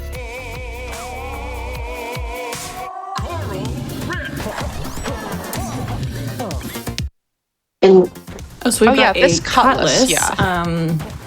So this weapon allows you to parry. So if you attack and something else attacks you while you're attacking, then you don't take damage. You parry it away from you. I can demonstrate that here. I attack something instead Like that. Instead of getting hit, I get parried. You get hopped back, by a tile. Hey, And we've got a gold damage. So like when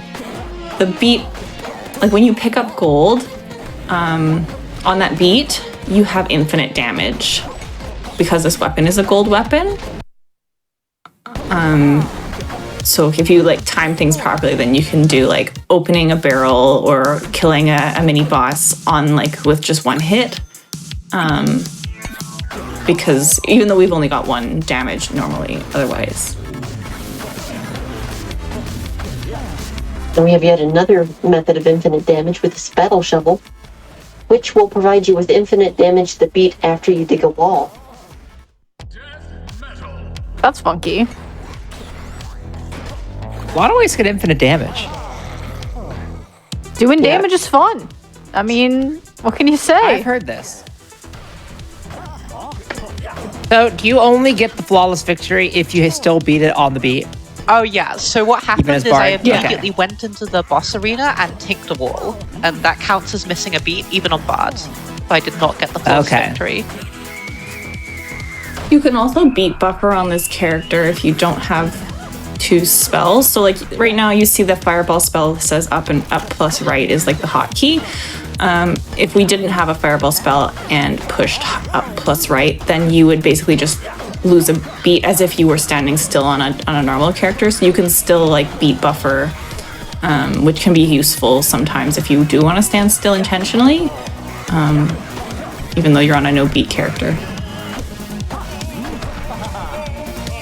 Oh, heavy play. That is asking if anyone has explained the shopkeeper familiar yet. Oh right, I have that. I've not been using it because I forgot. I have completely forgotten I had the familiar. Yeah, so the shopkeeper familiar on my right picks up any piles of gold to my right, and if the pile of gold is 25 gold or more, it heals me by half a heart. It's pretty simple. Nice little healing, yeah, extra little bit of healing.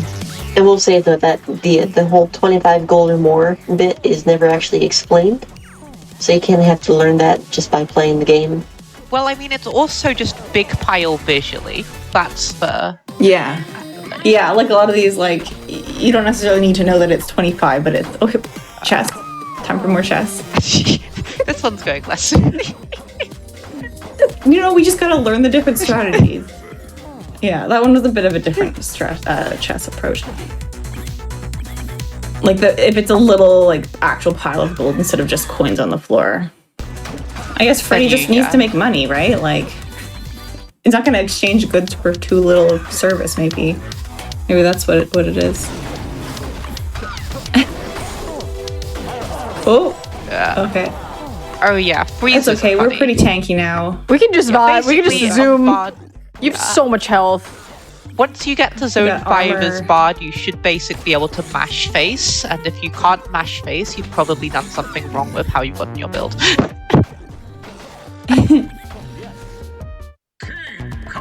Oh yeah, King Conqueror is Bard. You just do this and then mash the lines. And that's Bard? They're left and right. So yeah, that's always a fun time.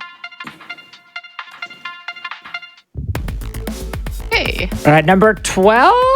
Yeah, I think this is 12. Annoyingly, the split like doesn't scroll down, so now we can only see one split and then the last split. But I thought it was 11. I think that. Wait, because isn't there 2 above Arya? And yes, there's 2 above Arya, and there's how many ones? Oh, there's 8 on screen, so this is 11. Yeah. Yeah. So Melody, instead of attacking by moving into stuff, Melody moves by attacking next to stuff with this golden loots, or moving next to stuff rather. There we go. Oh. It's a little bit, like, takes a little bit to figure out. So like if you walk directly into an enemy the way you might expect to hit it, not like that, but like bumping, I guess, you'll just bounce off of the enemy and it won't do damage. So you need like a tile space between like approach. It feels more like once you kind of get into it, it's a bit more intuitive, but a bit less initially, I think. Basically, if you move adjacent to something, you do damage to it. Mm-hmm. Like, this weapon is actually really powerful. Again, the reason I have her not right at the end is because of these starting 2 hearts. It's kind of scary. Yes, the main reason that you want to be careful of starting with 2 hearts on these characters is that sometimes you open a door and generally it's a black skeleton. It'll be right there, ready to greet you, and it does. Or a minotaur, or a bear trap. Yeah, like just anything like that, right? And if you have less HP, you're more likely to die. So yeah, black skeletons. At least now we have a helmet. Black skeletons deal 2 hearts of damage, which is exactly what Melody starts with. So. Would love to push this barrel onto one of these spike traps, but alas. Can't dig that wall. So this dragon is also one of the things that would one-shot me should I get hit by it. Oh, that's scary. Yeah. I love the dragons. I'm a big fan of them. But hey, here's a food shop. There we go again. So This is really nice. Now we can breathe a little bit more because with our helmet, which gives half a heart of armor protection, and then the extra heart container, we're not quite as one-shottable as we were. Still possible, but less. And since Melody is forced to use this golden loot, it's very likely she gets armor in this black chest. So now we're looking a lot safer than we were 30 seconds ago. Yep, Zone 1 black chest for Melody is the most important chest in the entire game. So I see someone in chat asking about the Synchrony DLC on Switch. So unfortunately it's not yet on Switch because it's early access, and trying to get updates, like regular updates on Switch, is basically impossible. So it's going to be on Switch once the full version, like the full thing is done, but not yet. Sadly. So it's still the Synchrony, it's still in beta, you said? Yeah, it's still in beta. It's still in testing? Still, Okay. Yeah, updates exactly. happen. Because there've been I think there was one like a week lots ago. of updates, lots of even feed like balance tweaks and stuff, which has been awesome to kind of have that dev community connection. But It's beautiful to have It will that. be. Yeah. yeah, It's amazing when devs are down to, like, you know, have that back and forth conversation with community members, with speedrunners, and try and make it like a really balanced, you know, thing for everyone. It does make it unfortunate for people who only have it on console, because it just, the dev cycle of that takes a little yeah. bit. No, it's like oh, okay, you guys gotta wait a bit longer. How long? Don't know. You know, early access. Well, just hang tight. You know, you guys had Reaper for how long? You win some, you lose some. But it will be though, because the game is otherwise on the Switch. So rest assured.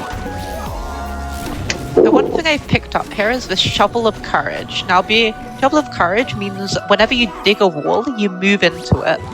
And being able to move while digging is extremely powerful on this character because you only attack while you're moving. So you want to be moving as much as possible.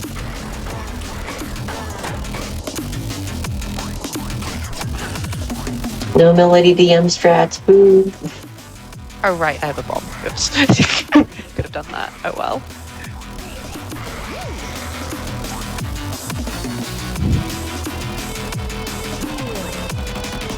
Oh, Ring of Peace. I think that's the first one not on Dove. That is I think correct. so. Yeah. And what it also does is makes all your mini bosses the weaker version. So that Minotaur only had 3 HP instead of the normal 5 that would have at this point in the game. Oh, that's nice. As I believe Tally. It's also nice because we can't. Go on.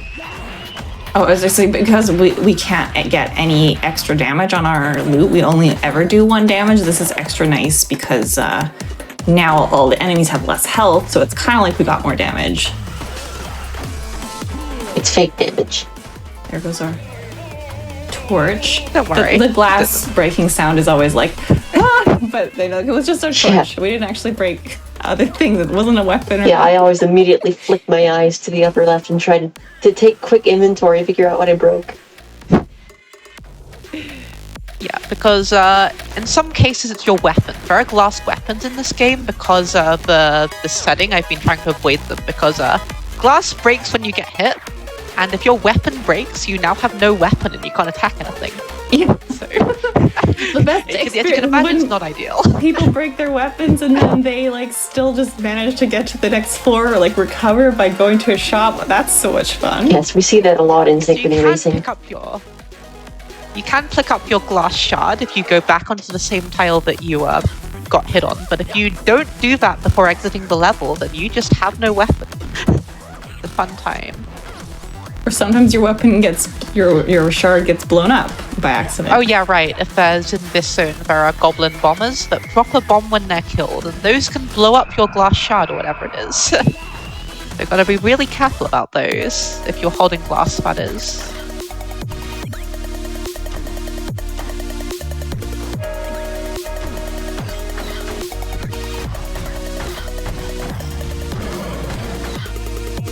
I'm curious for everyone in chat, who's your favorite character? I know we've been talking about like, oh, I love this one, I love this one. What's your like top top 3 favorite characters, everyone in chat, or just your favorite. I'm curious to see if everyone kind of is gonna lean towards a certain few. And I'm curious to hear from y'all again, what characters you really enjoy.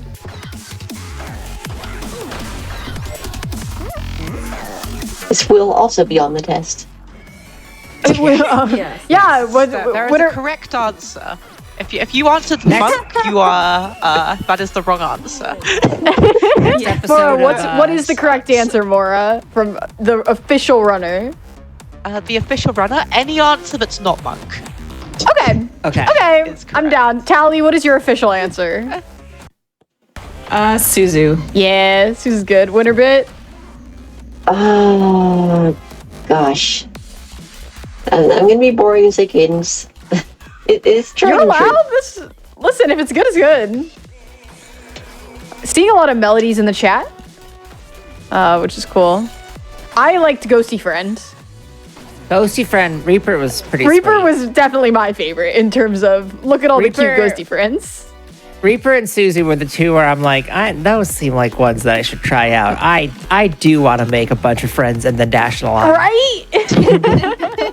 And then just go to walk to the exit. It seems so Yeah. fun. So good. Yeah, a few of these we haven't even seen Clarinetta yet. People in chat saying Clarinetta as well. Yeah, Clarinetta is the sword lady. Sword Lady? Heard. Yeah, sword lady. Yeah, heard. Sort of. You heard me correctly, sword lady. Return of the Necro. Oh yeah, since We're getting the return of the NecroDancer before we've even seen. That is hilarious. right, Melody is a story character, As a so story she gets a character. story boss. Except canonically, she's played after Cadence. Yeah, so you would unlock this character after beating Cadence. And so maybe if you didn't know, we will beat NecroDancer with Cadence, so that's why it's Return of the NecroDancer, because now he's returned. For some reason, he decided putting this pool of lava at the back of his little arena was a good for him idea. to get knocked into. Just has an eye for indoor and- decoration, you know? I have skipped a character. Can I fix that? I don't think I can fix that live on stream. I have not We put skipped Eli in my stream. Eli should be next. Oh! Is this going to end poorly if I try and edit this on the stream? Because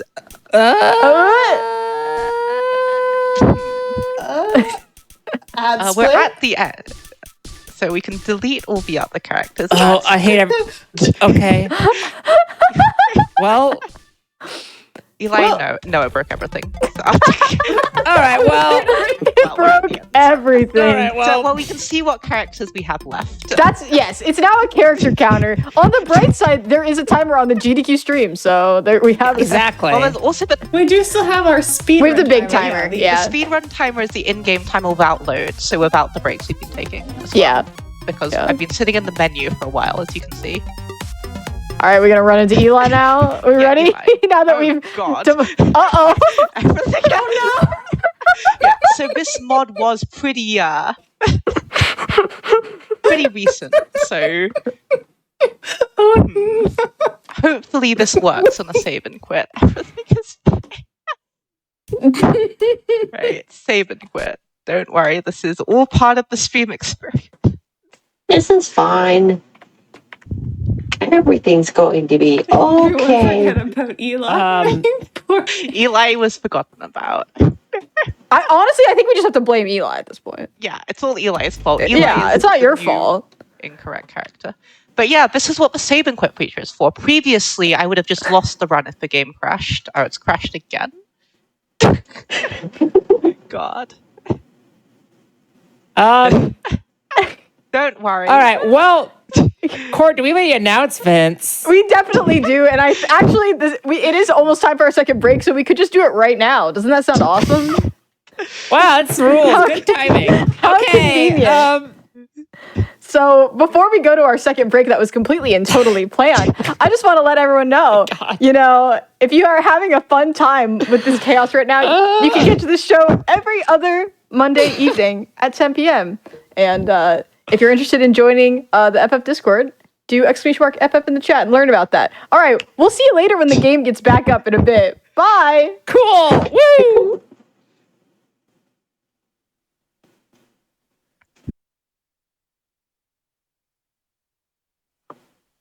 Hello, everyone. Welcome back to that completely planned break. This is Tiny Treefort. It's actually the kickoff, and it's a show. It's a 6-episode series, showcasing Game of the Months from 2022 from Frame Fatales. And I'm here with my Chaos Agent and co-host Corvame. What's up? Hello. We went to break for normal reasons. Absolutely. And we're also going to come back into this run for very normal reasons with a normal character that we're going to blame Eli for completely crashing the game. But Moro's been absolutely killing it, doing an amazing job. Are you ready to, jump back in with your co-commentators as well? Yeah, so hopefully everything with the game should be fine. I am Mora, and I am here with my co-commentators. We have Tally. Hi. And we have Winnabit. Hello. I think without further ado, let's just get right back into the action. Hope it doesn't crash Alright. again. Let's do it. Okay, look. Here we go. Uncle Eli. So yeah, Eli, you might notice by the bomb count symbol, there's an infinity sign. This is this character's gimmick.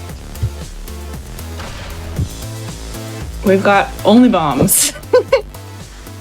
Only bombs. Can you always kick bombs? No, only Eli can do that. Okay. That makes sense. Eli's got like bomb kick and boots or something. Oh, that's a really nice early find. So because Eli always has to bomb everything for damage, getting spells for damage is really, really valuable to help you be able to attack things in more different ways. Because normally you can't attack, well, you can attack everything next to you with this shovel hand that he has over here, but all it does is knock them back by one tile and it doesn't do any damage. So finding any way to do immediate damage next to you, since bombs take 3 turns to go off, 3 beats. So if you can find any way to do immediate damage, like this pulse spell, it's very nice. Yeah, any offensive spells are just such a bail for Eli. So you got Pulse, Fireball. So if Eli can get Dash, right? Dash and Berserk. Yeah, Eli can get every spell. So that includes Dash. Yeah, Dash and Berserk are new to the Synchrony DLC, so I'm not very well versed on them just yet.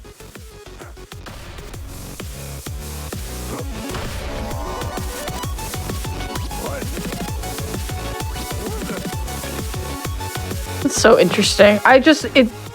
These kinds of games I think are so fun because it's just like, okay, you get so familiar with all the things that you're looking for in terms of, oh, this is a good item, this is a bad item, but then they keep adding more and more characters, and it's so fun. It keeps it fresh. Completely different. Yeah. I love that.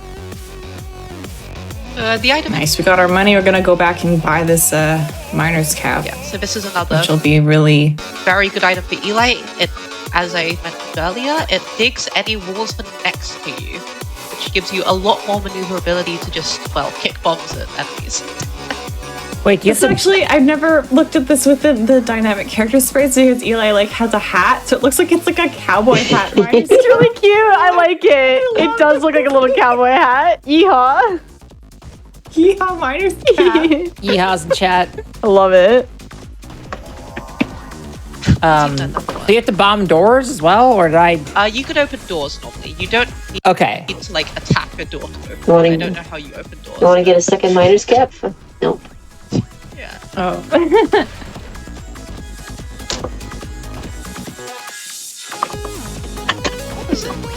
Oh, Shrine of Darkness. That's a very good shrine because... Wait, I already have a map. Never mind. Well, it's still a good shrine. Yeah. So what that... We don't need it right now, but it would take away all the torches on the map, give you a ring of shadows, and also give you a map. So it'll make everything dark, but then you get to know where you're going. Yeah, knowing where you're going is pretty nice. So I will elect to not make everything dark. It is the Shrine of Darkness. Yeah, being able to see things, knowing where you're going. These are even more speedrunning tips.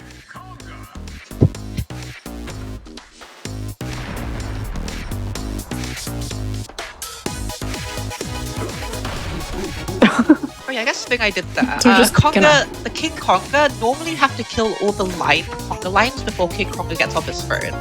But you can also kind of just destroy the throne.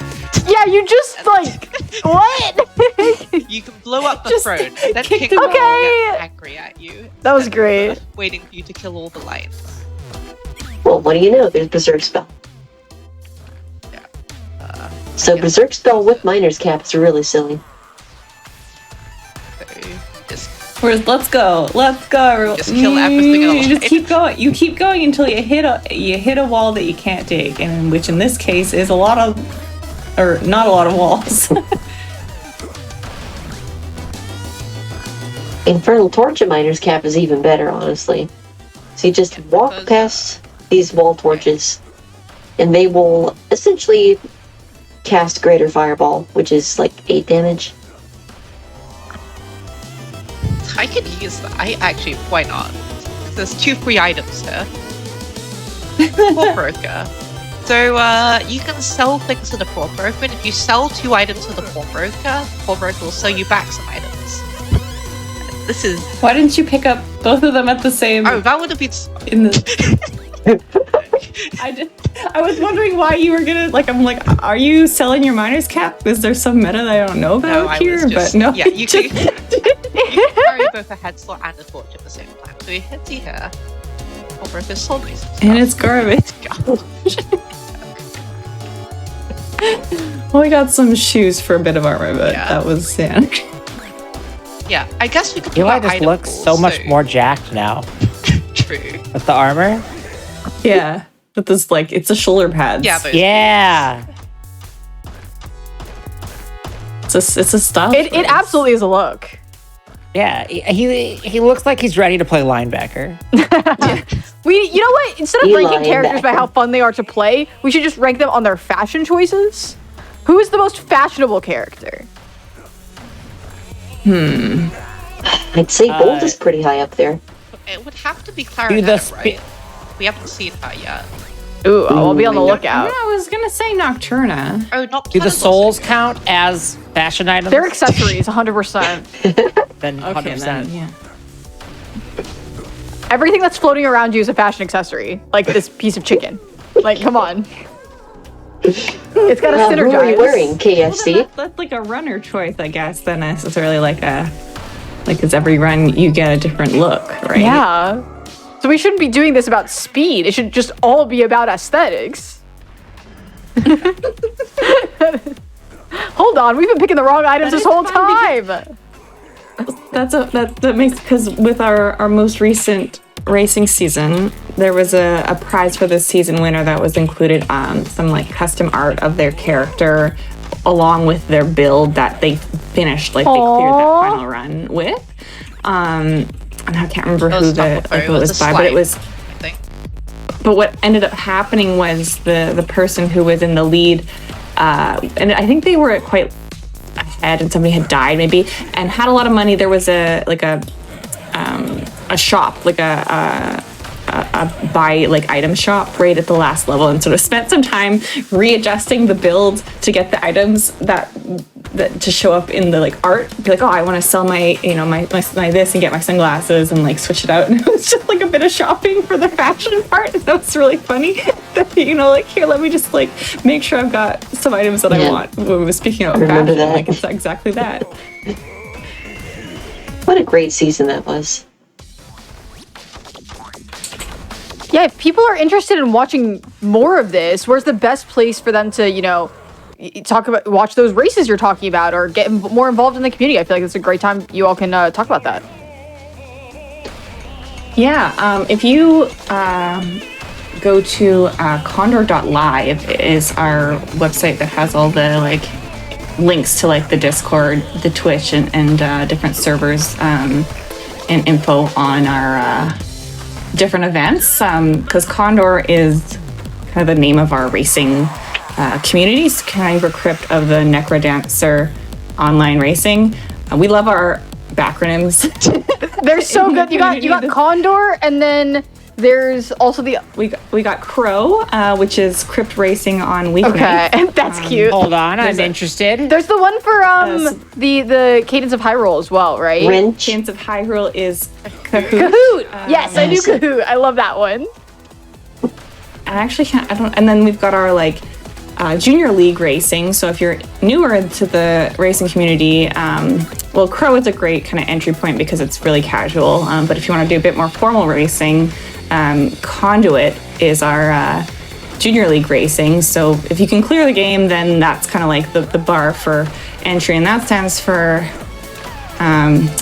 Crypt of the NecroDancer Universal NecroDancer Invite Tournament. Universal Invite Tournament, which is funny because it's actually our only tournament where people are in fact banned from entry, because if you win or if you have entered the playoffs in our season, then you are banned from participating, just because we want to make it accessible to newer racers only, not having really fast people. But this game is full of puns anyways, so it just is like a nature of our community. So yeah, Condor.live for the website to check that out there, and always welcome to join the community. Everybody's like super happy to answer questions about the game. There's a lot of like community resources on like how to play the game, how does this enemy move, what are like the strats. Like there's a lot of quick kills or those kinds of things to learn, but it is a really fun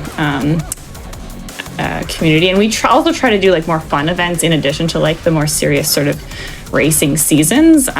Things like Meme Door, which is like funny like what's a kind of funny interaction with, I can't even think of, like somebody made can't remember off the top of my head now. Or we've got things like Puzz Door, which is like making puzzles in the level editor. So like a ice sliding puzzle maybe, or just like how can you solve this little dungeon that people have made, or just characters. So if you want to play Reaper, we actually have a Reaper event coming up in a couple weeks. So all Reaper, Ghost Friends? Yo? yeah, Ghost Friends event. I'm sold.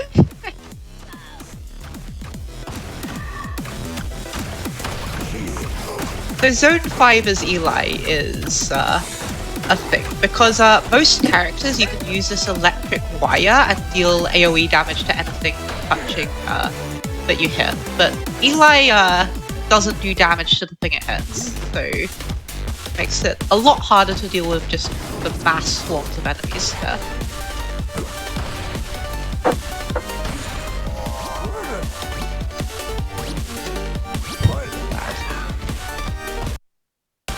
I was looking for the Boots of Leaping in that Conjurer, which we have not seen in this. So we haven't even seen Leaping yet. It's rare. It was made rarer with this update because it's... Okay, we got really Bomb original. Chess. Oh yeah, more bomb chests. Specific strat for this, which is cool and consistent. There we go.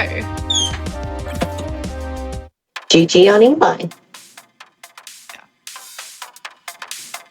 So next, I think we had Diamond it was. And, Ooh.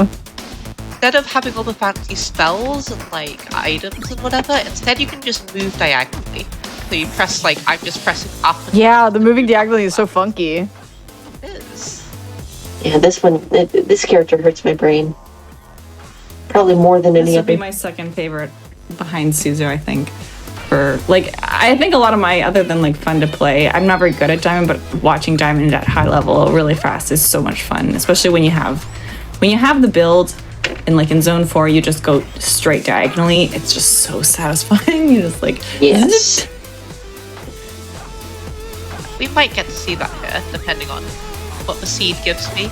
Since every run is randomly generated, I have no idea what's happening or what I'm going to face until I see it. This character moving in diagonals is kind of like when Pokemon let me move in all the directions. It's like, it feels illegal. It is, yeah. The enemies weren't designed around you being able to move diagonally. Let's just put it that way. Yeah.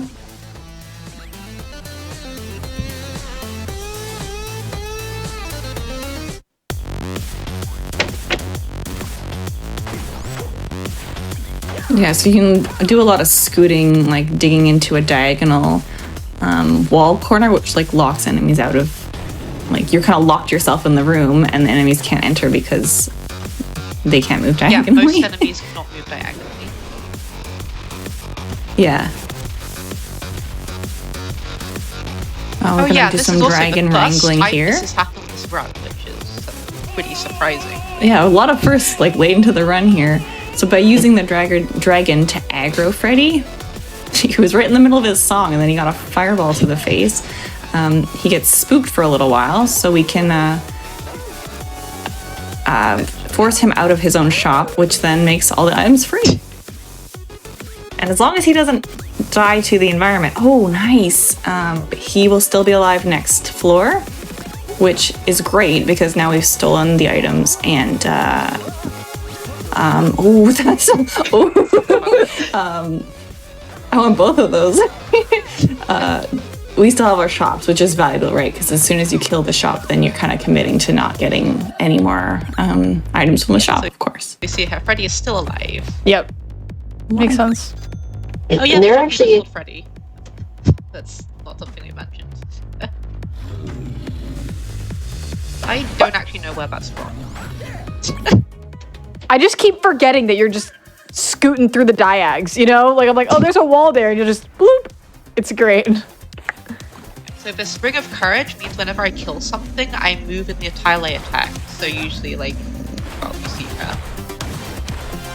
Like, I am moving into the tiles which I'm attacking in, and I get iframes for that turn as well. Which means it's actually one of the fastest strengths in the game, but it's pretty hard to use.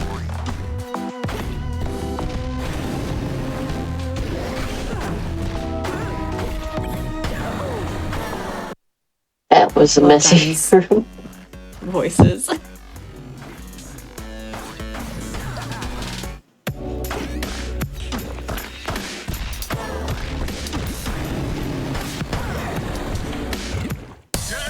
So because I have Such a gold clean weapon, zone whenever too. I like kill something, I do infinite damage for next beat.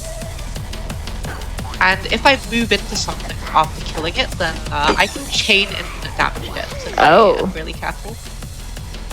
That's cool. I'm excited to see all bishop chess strategies.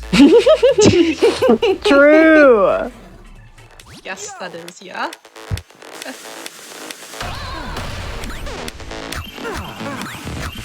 Because I can move diagonally. In this case, I guess you're going to get a chess strategy that's not really specific to diamond. Which is gold weapon plus courage is you just walk up the middle and do infinite damage to the king because there's a... what do you call it? There's a piece in front of the king which will conveniently drop gold. So you can do... hit the king for a lot of health. Hit for a lot of health. Sounds good to me. Viable strategy. Best strategy. Yeah. And hearts again, yeah.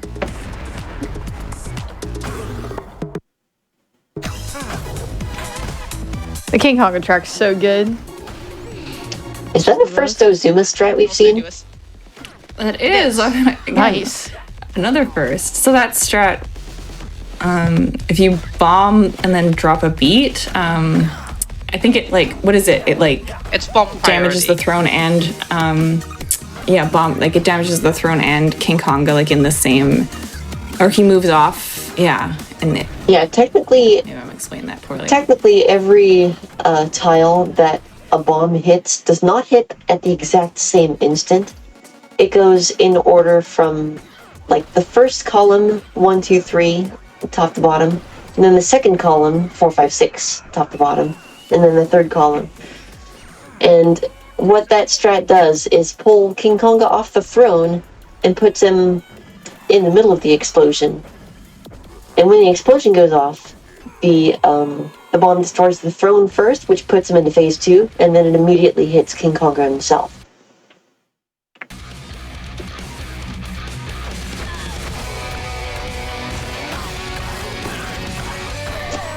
And while I was explaining that strategy, we are now in a completely different zone. We're just cruising here. So being able to move diagonally means you can go pretty fast because You save a like, lot of time, yeah. You just, if you want to move diagonally, you just take what 1 beat to do it instead of 2 beats. Yeah, it's just so much more efficient. You just have to spend way less time to get from place to place. Yeah, so here's the courage Here we plus go. gold. All right. Chest. Oh, wow. Okay. That run was actually Flawless ridiculous. chess strategy. I mean, that was probably the closest to a real chess strategy of move across the board, Oh yeah, I right. guess. The F7 pawn or something like that. This is Then true. you kill the king. Something like that, anyway.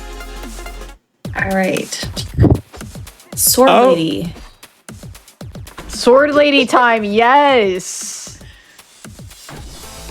So, Been lady waiting has for a this. sword, and kind of like the last character, I can position the sword by using a key combo. So left, right, up,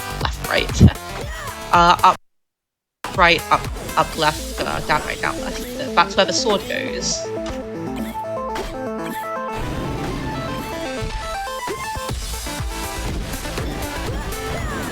Wait, so Funny thing wait. about the very first time I played this character, I didn't realize you could move the sword, so I was just walking around with my sword in one position, like, this is hard. That's what I would do, yeah. Just like poking things. Yeah, like, oh man, I gotta like position myself to like angle the sword properly. Like, this is hard. Wow, new character. This game's hard. Yeah, and like, no, Yeah, you no, can move the sword around with the key combos. Oh. Why does it only swing sometime? Is that the combo? The key Yeah, combo? when you move the sword, it swings. But then sometimes I'm just Gotcha. moving, like, you know, my position, not actually moving the sword. I do love just how comically large the sword is. That it's just, covers an entire tile around you. I'm obsessed. It looks like it's a joke. It does. It literally is just kind of like, what? Like they scaled up a sword too large. You're like, all right, this is funny. You know what? We'll keep it. Chip it, yeah. There might be a mod. I'm not sure if there's a mod. A sword holding a clarinetter. Like, Yes, yes, there is. I've seen it. It's very good. It's every bit as good as it sounds. So yeah, so like moving the sword is like your movement. So like you cannot like swing your sword and walk on the same beat. Yeah, because it's like you do one action per beat, and swinging your sword is an action. So like if you like walk into your enemies with your sword positioned, it will do damage. But then swinging it is like an actual key press that Mora's pressing right now. Wait, does it Or ignore whenever she shield? swings.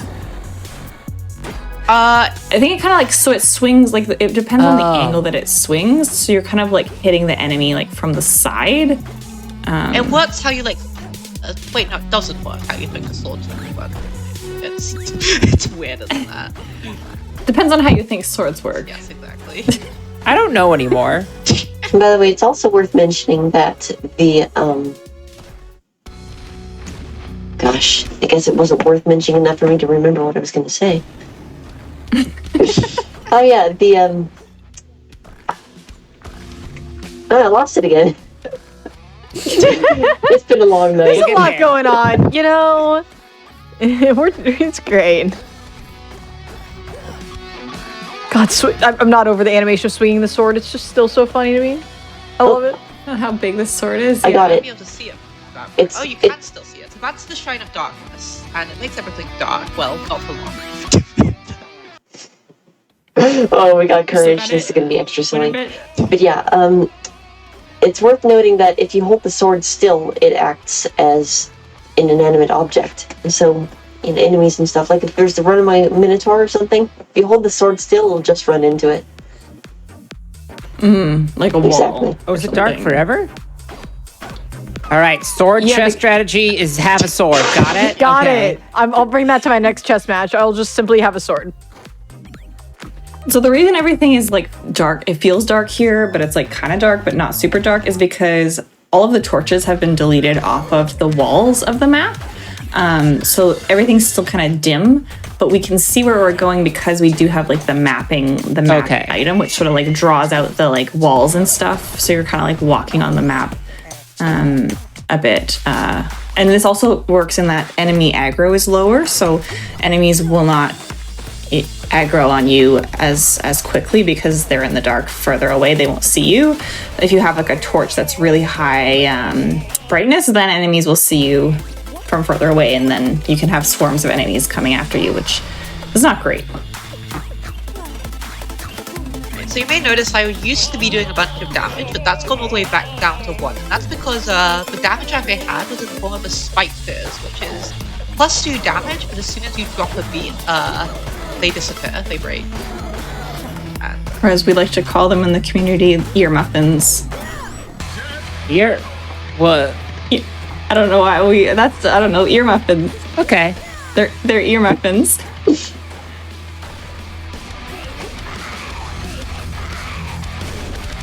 Great strat there. Very nice. That middle 3 is notoriously difficult. Since I only do 1 damage on a sword hit, bombs do 4 damage, so I want to try and hit definitely with a bomb instead of what do you call it? Just hitting death metal 9 times is what I would have otherwise had to do.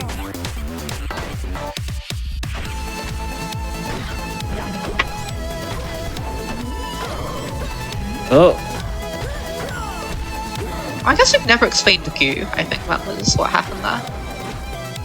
Oh, I see. Yeah. So these golems that have the green ooze in them, when we hit them with your like weapon, they drop 1 tile of goo, the green stuff, which if you step on it, it makes you small and you take double damage. There's something about ignoring armor there in a way. It doesn't ignore armor. It's just double damage, so you're gonna have to have a lot of armor. Essentially. Yeah, okay, that's why. I'm like, there's something about, sometimes armor is like not as Yeah, what happens is that the armor is factored in after the damage is doubled. So for example, if something hits you for 2 hearts normally, but you have 1.5 hearts of armor, then it'll do a half heart. But if you're on goo, it will hit for 4 hearts first, and then the 1.5 layer of armor is factored in. So that's going to hit you for 2.5 hearts.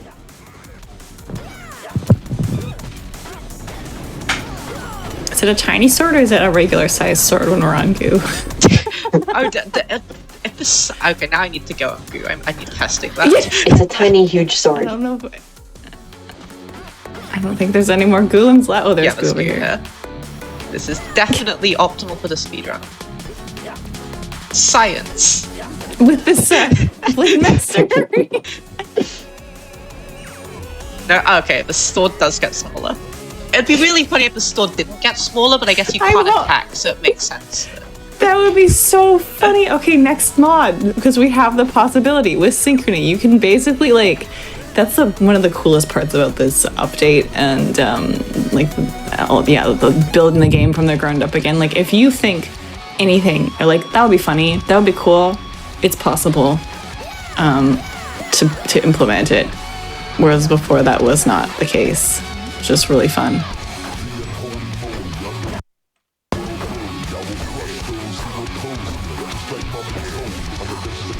Yeah, so the thing with this character, you kind of really want to damage up, but unfortunately I've missed a few of my boss flawlesses, so I wasn't able to get my damage up, so I'm kind of stuck on 1 damage. But luckily I have all the tankiness in the world, so even if it's slow, it's not going to be dying anytime soon.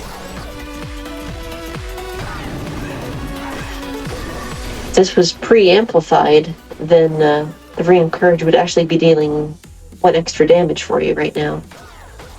But that is one of the balance patches they put in place with the amplified DLC.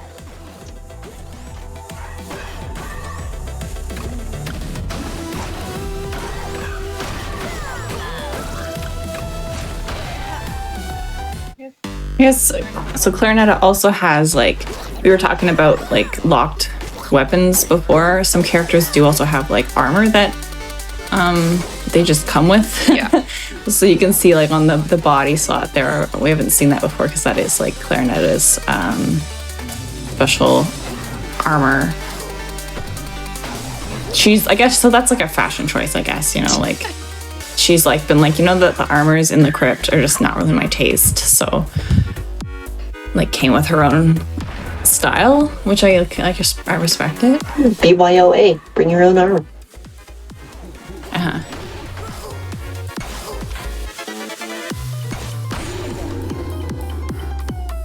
It's Clarinetathon. All right. So now we have three Three characters left. All right. Let's get it. So Dorian. Damn. Dorian has boots of leaping, and it's probably quite obvious what they do.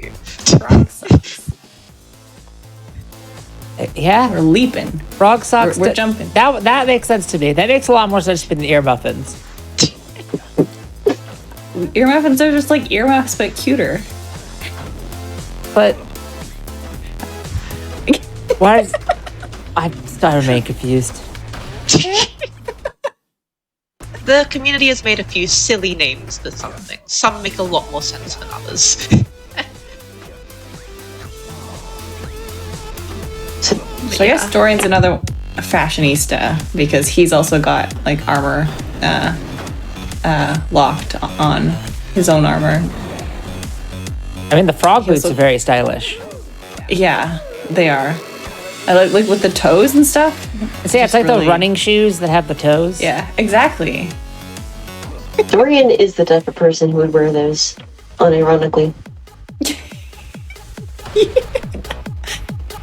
So Dorian is Cadence's dad, the like main default character, I guess. It's an obsidian axe. 3 obsidian axe, which is 3 damage at full multiplier, and the +1 ring of might, which Dorian starts with, gives us some good consistency Yeah. So the thing with in our damage. Yeah, thing what's with nice these about boots. Oh, sorry. So the thing with So- these boots of leaping is that normally you can just turn them off and move one tile at a time. But if Dorian does that, Dorian will take a lot of damage because he is cursed to wear these boots of leaping forever. Oh yeah, well, So I guess maybe it's not so much a fashion choice. Yeah, but, it's like- he definitely would choose them. I mean, you gotta work with the situation you're given sometimes, right? Agreed. Best of what you got, you know? Still looking stylish. Yeah, what's nice about Dorian is that he pretty much comes preset with the build. You don't even really have to farm very much with him. Because you get the extra 1 damage up, you get the armor, you get a shovel in the form of a pickaxe. You're pretty much set. You even have extra health. So, that early shock kill is actually not as dangerous as it may initially have appeared. Well, now it's not as dangerous as it may have appeared. Because yes, the the ghost is gone shopkeeper too. still does way too much damage. Wait, you only have to kill the ghost once? Ah, yes. Oh. Yes. No, the ghost doesn't appear on every level. After you kill the shop, that would be terrifying. It did seem rough, yeah. That would be so much more punishing. That's like the Spelunky shopkeepers. That's what I was If any thinking you of played for that. sure. And Yeah, those are Spelunky shopkeepers are a type. yeah. Yeah, where they get like a blockade set up for you to. And they move at like 9,000 miles per hour. Exactly.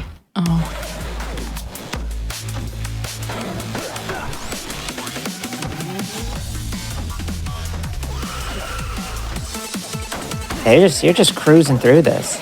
Yeah, once you have your build, you that's kind what of this- just go. Because awesome. boots of And leaping, This weapon is It's real absurd. good.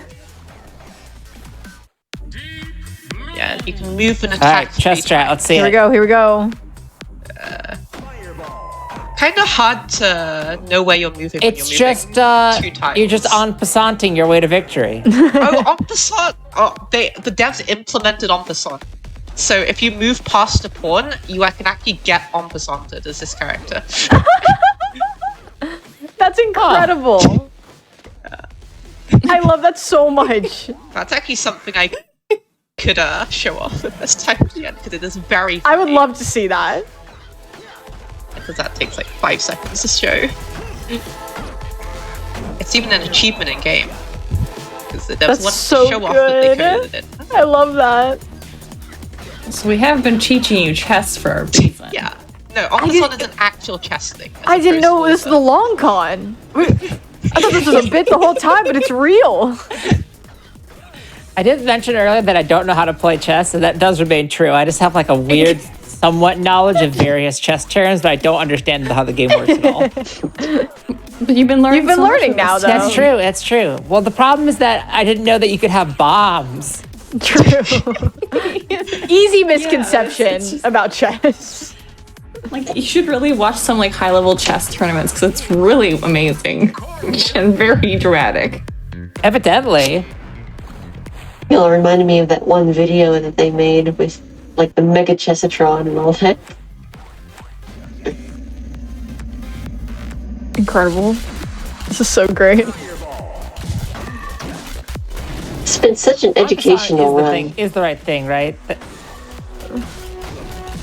Go ahead, say that again. I did make the right joke, right? Yes. I hope so. I hope I didn't mix it up. You're doing great. Okay. You've never once My been brain wrong. wanted to say castling, but I was like, I don't think that's right. Castling is a chess Castling joke. is also a thing. Oh God. Oh, we're good. Word. I know they're both chess things. I don't remember Hang which on. one. We're so busy I'm talking. We not gotta What is sure. happening? Oh So big enemies do double damage. no. Okay. And I nearly just died. That I was on scary, half a but you recovered that so good. We are on half a heart there. Jeez. I'm like, Mari, go Yeah, I just was kind of tuned out because normally when you have this much health and you're in zone 5, you don't have to worry, but sometimes you do. That out a little bit too. We just had to spark a little bit of fear in every single person watching, okay? We were getting too comfortable, and All we right. need Easy to be game. terrified. The final two. All right, let's get it. So we're down to two story characters. The first of which is Nocturna, the Synchrony, or not Synchrony, the amplified character that was introduced. She is canonically what's her deal? I mean, I know she's She's a bat. She's like, so story She can wise, she transform. like, is like a pre cadence character. So like if you were doing like a story mode chronologically or whatever, it would be Nocturna, cadence, melody, aria. And so she like, I don't even remember, it's been so long since I watched her cutscenes, came to the crypt like before, and well, we'll see the story bosses later on, and I think was like, has some lore around why there's like the wires and stuff in the last zone that was introduced along with the character's DLC. So she's got a little bit of zone bleed, so you'll notice that even in these beginning levels, we might not see in this one, but there's a little pocket of the zone 5 in every level for her that kind of just joins in. That's unique to this character. and she can also Right. transform into a bat More chest. with the first spell slot. That seemed pretty standard. And then there's like a permanent spell slot. So here, basically, you can only have one extra spell. You can't ever swap off your bat spell because that's part of you. And what does bat who you do? are. So it turns you into a bat. Okay. And it involves. Okay, it's part of. Just in case, because I don't know, it could like spawn a swarm of bats around you, or like, you know, like, so when you're a bat, you do 4 damage, but you can't have, like, all of the rest of your build is like grayed out. You don't have access to it. So like if you have like torches or maps or damage up items, they are just not accessible in your bat form. It's also like a kind of mini potion. So when Nocturna goes down to like no health, instead of dying, she just transforms into her bat form. And so you can also heal up in your bat form by killing enemies. So over time, it's kind of like a way to regenerate health. And it costs half a heart to transform back into Nocturna from your bat form. Cool. Okay. Bats. Yeah, so You haven't even done your bat form. Yeah, so yet? the thing with bat form is that you lose all your items since bats, well, can't really use items, so it's not actually really safe to be in bat form since, like, if you have armor, all of that armor disappears, and if you have a potion, bats can't use potions for some reason in this game. Bats cannot drink. This is a very well-known fact. Right. We also got like a good weapon and build and damage and Yeah, stuff. like, quite I would be fast. have to early go on, back to a dagger ranged weapon. Yeah, early on, you might use your bat form a bit more just because it's like free 4 damage. I feel like I didn't enunciate that well. Free 4 damage, not 3-4 damage. So like if you want to open a barrel in like 1-1, you can by just transforming into your bat form. But now we've got 4 damage with this glass flail plus the piercing and all of our other Yo, weapons. that is a very rare pull for Nocturna. For any character that is not weapon locked. Yeah, because there are so many different weapons, there's like 7 different, something like 7 different weapon materials. If you check a black chest, you're almost certainly going to get a weapon. But not in this case. Sometimes you can get armor. I killed that shot there for a cat of 9 tails and a shovel of strength, so now I have a very good weapon and +1 damage. I should just be go mode to the end of the run, most of us. More or less. Feels so bad for the shopkeeper every time. He just wants to sit there and sing. Yeah, the shopkeeper. Like really should just lower his prices though. True. If you just bring things down. This does feel a bit. a little blamey. That movement. I mean, so, like sometimes like, I don't want to kill you, but like I just am like $50 short. I don't have time to get this money up. You know, sorry, I just have some bombs. There's our bat form. Oh, cute. Fly, I can ignore all of this water. Oh, and you can fly over like floor hazards as well, so we didn't have to walk. The bat form notes is so ago. cute. It is. Was that an iframe transform back? Oh yeah, right. Yes, When you transform your exactly. iframes. And you do gain. And on the stairs, so like on the stairs, like if you transform back on the stairs, it's kind of like the healing thing where you don't normally exactly. cost half a heart to transform back, but so here is our lovely little shopkeeper over here.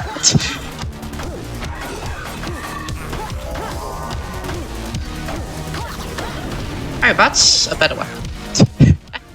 Yeah. Neat.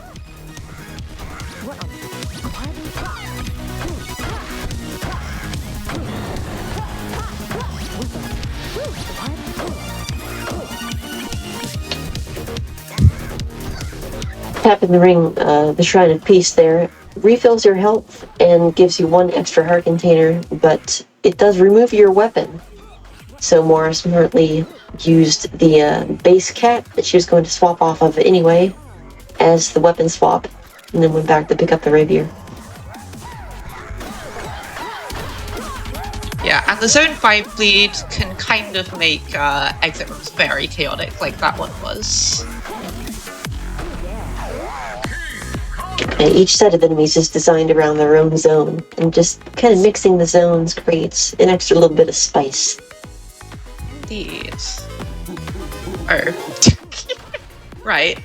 So the throne is not actually that strong. If you have a high enough, powerful enough shovel, you can kind of just dig the throne instead of blowing it up. I really should have invested in a better throne. Not one that could be destroyed.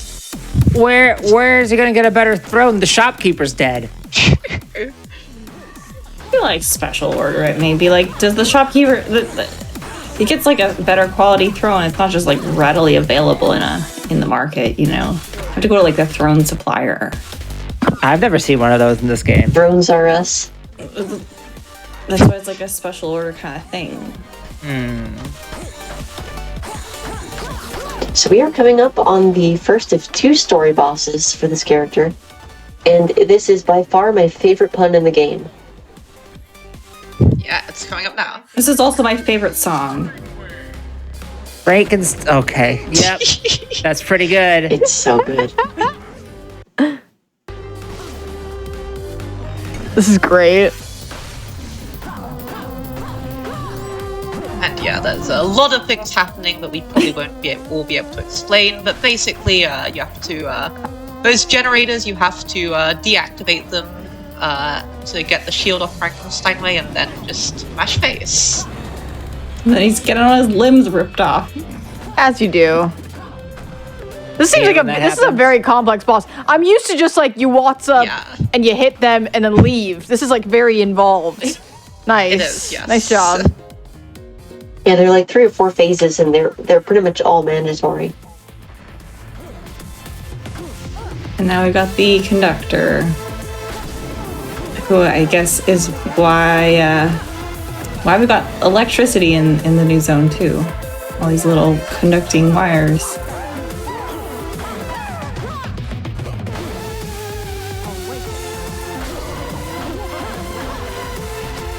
We're gonna regret First, this. we have to like activate all these instruments, electricity, and now we have to drain the conductor's batteries by standing on these wires and attacking enemies. Yeah, if you attack an enemy while on the wire's health goes down by 1, and each wire has 6 health. These are very complex. They are. Or like there was a water ball. If you can get a water ball to land right on the wire, it'll like instantly get rid of it. So that saves a lot of time, especially if the batteries like get full That health. was a really clean conductor pathway. All right. That's so good. All right. Cadence. So Cadence, no gimmicks. This is the default character. We get to play the game normally. I know. Of Hyrule fame. Yeah. This is the game, as they would say, vanilla. And often the first character everyone starts with. The game starts with Cadence and Bard unlocked. And you get to practice, just learning the Crypt with no beats, if you want, with Bard. Or you can just hop in with Cadence. This game does have like single zones mode. So you, instead of having to do all the zones in a row back to back, you can practice like starting from zone 2 or starting from zone 4 as you clear the later zones. I do think it is actually like a bit harder in a way. Like if you go into zone 4 just with your base build, that's very challenging to have no damage, but it is like kind of nice to sort of be able to jump in, especially like as a new player. It felt very daunting to me to think like, you're telling me I gotta beat all these and also all in a row. Yeah. And then there's this mode of the game, which is you have to do it, but 17 times. Let alone this mode. Yeah, just regular Cadence in all the zones in a row. So Glass Axe is actually amazing. For a regular speedrun at least. For a marathon run such as this, it's a little bit spooky, but I believe in more. Oh, I We also also have have a shield of shove, which is the shield nobody knows how it actually works. And a heart Exactly. transplant. The heart transplant lets you be barred for 20 seconds. As you can tell here. Flawless That's victory. not better. In a way, the Glass Axe, especially early, is like more safe because having that high damage with the early zone enemies, which have such low health, means that you can kill everything essentially in one hit, which is a lot less scary than just your dagger. But also, if I get hit, this weapon will break and will turn into a glass shard. Which is less than ideal. Rat. We can get rat strat. So this little rat guy. We got rat familiar. Mr. Rats. Up rat team. Up rat versus right rat is the I mean, I'm normally a down rat kind of girl, but... or down rat. So this rat does 1 piercing damage to any enemy that it runs into. Oh, it's So, like a see soul that? friend. Yeah, it's like a soul friend, exactly. Well, what I always say Except it can never die. is that right rat is what's up. But up rat is the Never say right rat. I like it. Yeah. Yeah. Sure. That's a 1 a.m. moment of yeah. It's simple. Not quite that late for me, but we're getting there. My brain is just like, you gotta sleep. You can't think about Uprat. We will now all be thinking of Uprat. Hey, Court. What's Uprat? Nothing much was Uprat with you.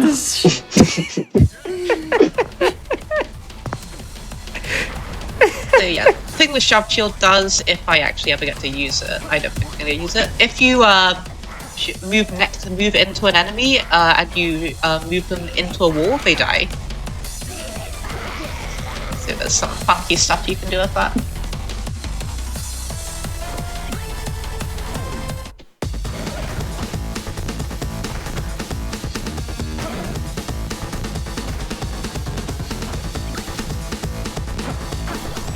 So yeah, we see I'm moving the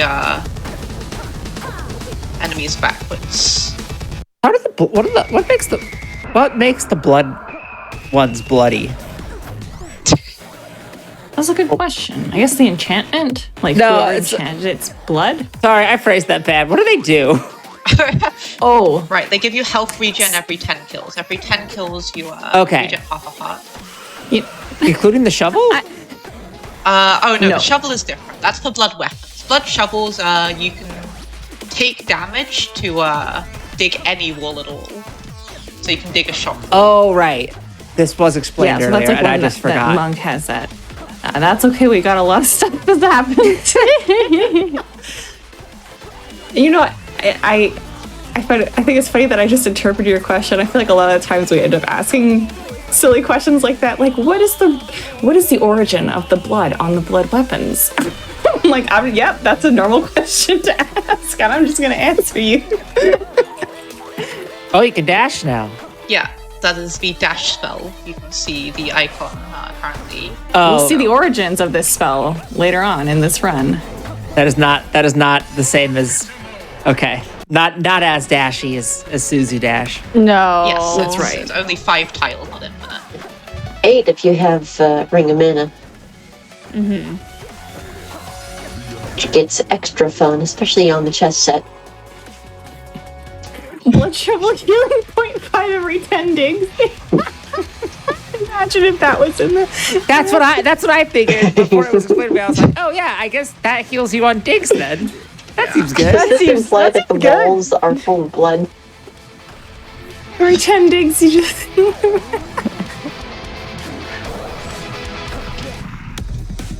Really nice maneuvering there. Alright, that's Oh, the potion. this is that was a vault, not a this is fun. Not only is it a vault, not a potion, it also intrudes on the shop walls. That is like the We didn't even get to see what was in there. Yeah. Unless I just could. It's probably nothing good. It's funny that the vaults are like, you know, here's this like gauntlet of enemies, like, and a bunch of gold, like protecting this valuable item. But the way that a lot of items were like flagged as like valuable, they were like costly in game, like currency wise, but like actually They're actually not very good. not very. They're actually garbage. So it's like you've got this like obsidian crossbow in your vault, and it's not actually something that you want. But the game's like, this one's really, really valuable.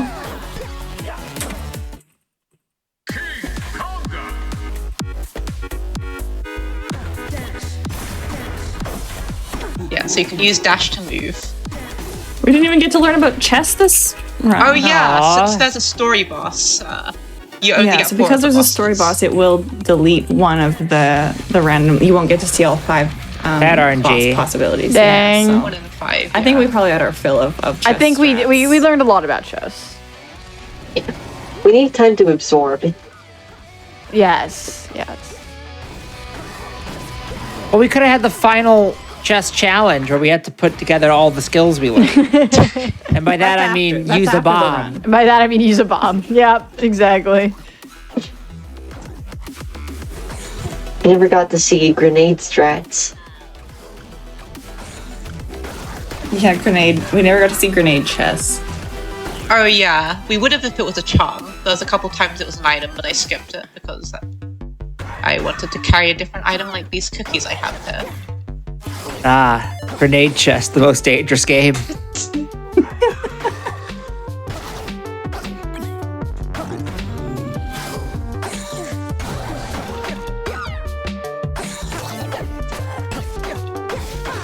Alright, are we gonna get right or left Now side spot? onto the best game, Dead Ringer. Here we go. Fight of the dashes.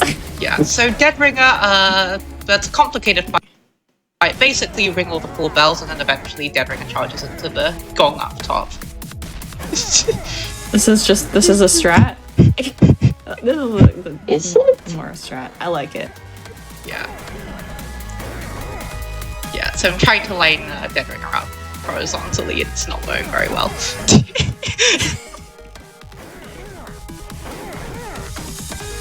Okay, here we go. Flawless victory. Get him to- Flawless victory. Here's the NecroDancer, who returned earlier. And there's Dorian, if you recognize. Oh, but he's moving normal now. He is. I don't know at what point he got cursed, but the spoiler alert, lore-wise, is that he was in that Dead Ringer outfit earlier. And he was cursed to be charging it at cadence. And now the reveal is it was Dad all along. Yeah. Going up on time, Just right? speed up the run. All right. Time. Well done. GG. Wow, you heckin' won. That was great. Holy cow. All 17 characters right in a row. That was amazing. Holy cow. Wow, you heckin' won. GG. No deaths. No deaths. No Dad. It's Had a all game first crash, try. but that's not a death. We did have a game crash, and that was very funny. What a great time. Yeah. Wow. All right. Before we wrap up, I do believe we do need to Google en passant. Oh yeah, that's. Yes, we can close with en passant. Okay. I can. Oh yeah, you can make it so you can move quickly in the lobby. I just quick lobby. There we go. We can be bought in the lobby now. So let's deep please. One. So yeah, that's boss practice. Nice. It's hard. It's actually hard to set up. Hang on a second. So you basically. Okay, I think I have it now. No, not that one. Basically, if a pawn moves 2 squares past you, in chess or something, you move 2 squares past a pawn. You can, the pawn can take you diagonally in some weird fashion. Okay, I'm gonna do the easier version of this. Where is it? Diamonds. Chad, this is the quiz. Please tell us all of the chess strategies you have learned so far. So yeah. What your favorite chess strategy is. En passant. Yeah, I saw it. yeah, I saw it. That's so good. You can- so immediately after a pawn moves 2 squares. Yeah, and you can do the same thing because you move. That's so Because I funny. move diagonally. Indeed. Yep. That's so cool. I love that. Yeah. Nice. So, yeah. Thank Is you that for all we teaching have us so much about chess and about Crypt of the NecroDancer. This is fantastic. Getting absolutely destroyed with knowledge. Yeah. This run was a blast. Thanks for having us. I had a great time. Don't know about you all. Yeah. Heck yeah. I had a blast. As did I. All right, so it's a great time for any shout outs that you all want to do. So Mora and commentators, please, whatever last shout outs you want to do before we wrap up. Shout outs to Tufflefo for making the splits mod that worked for most of the duration of the run.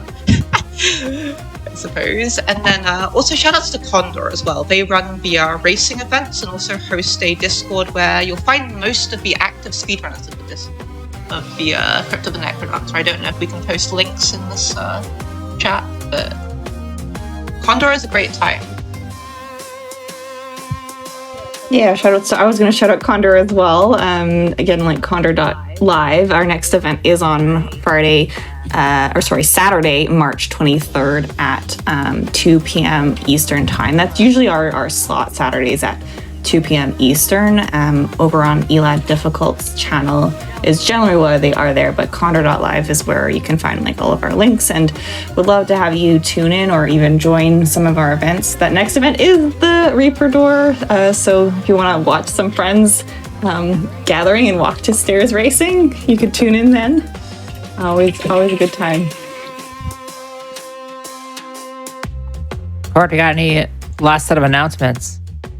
Winterbit, do you have anything you want to say before I jump into anything? You kind of covered it, honestly. I just want to give my heartfelt thanks to the Condor community for, they're a large part of why this game is still so alive and kicking today. Mm-hmm. And honestly, the entire dev team, Brace Yourself Games, Vortex Buffer, MaroQ, everyone who has helped with spriting, with translating this game, with working out all the bugs. Just thank you so much for making this game such a labor of love and giving the respect to the community and mutual, working with each other to make something absolutely extraordinary and something that has stood the test of time. This game continues to be amazing 9 years after its original release, and honestly, I'm so glad to know this community. It's the most. I can easily say this is the best community I've ever been a part of, the NecroDancer community. So, if anyone here is interested in trying out this game, trying some racing, I highly recommend checking out Condor. And yeah, big shout out to the staff here at Games Done Quick, twitch.tv/GamesDoneQuick. Thank you all for making this possible, and thank you, Maura, for running this game. And of course, Tally for being here as well. That's just about it. Thank you so much. Yeah, this has been so much fun. The kickoff of Tiny Treefort, I think, went really well, and we had a lot of fun, laughs, and chaos, but also just a great show of skill. So yeah, this was great. Thanks, May, for also being here with me. I'll throw it over to you. Mm-hmm. Anything you wanna say, May, as we wrap up? Only one thing, that is, we'll be back in 2 weeks back at the Tiny Treefort with something else. It's a surprise. It will be a surprise. So stay tuned. You get to deal with us for the next 6 episodes. So enjoy. Thank you all so much. Stick around for the raid. We're gonna send you all over to someone awesome. And we have more hotfix every day, starting at 7 p.m. Eastern. We'll see you tomorrow.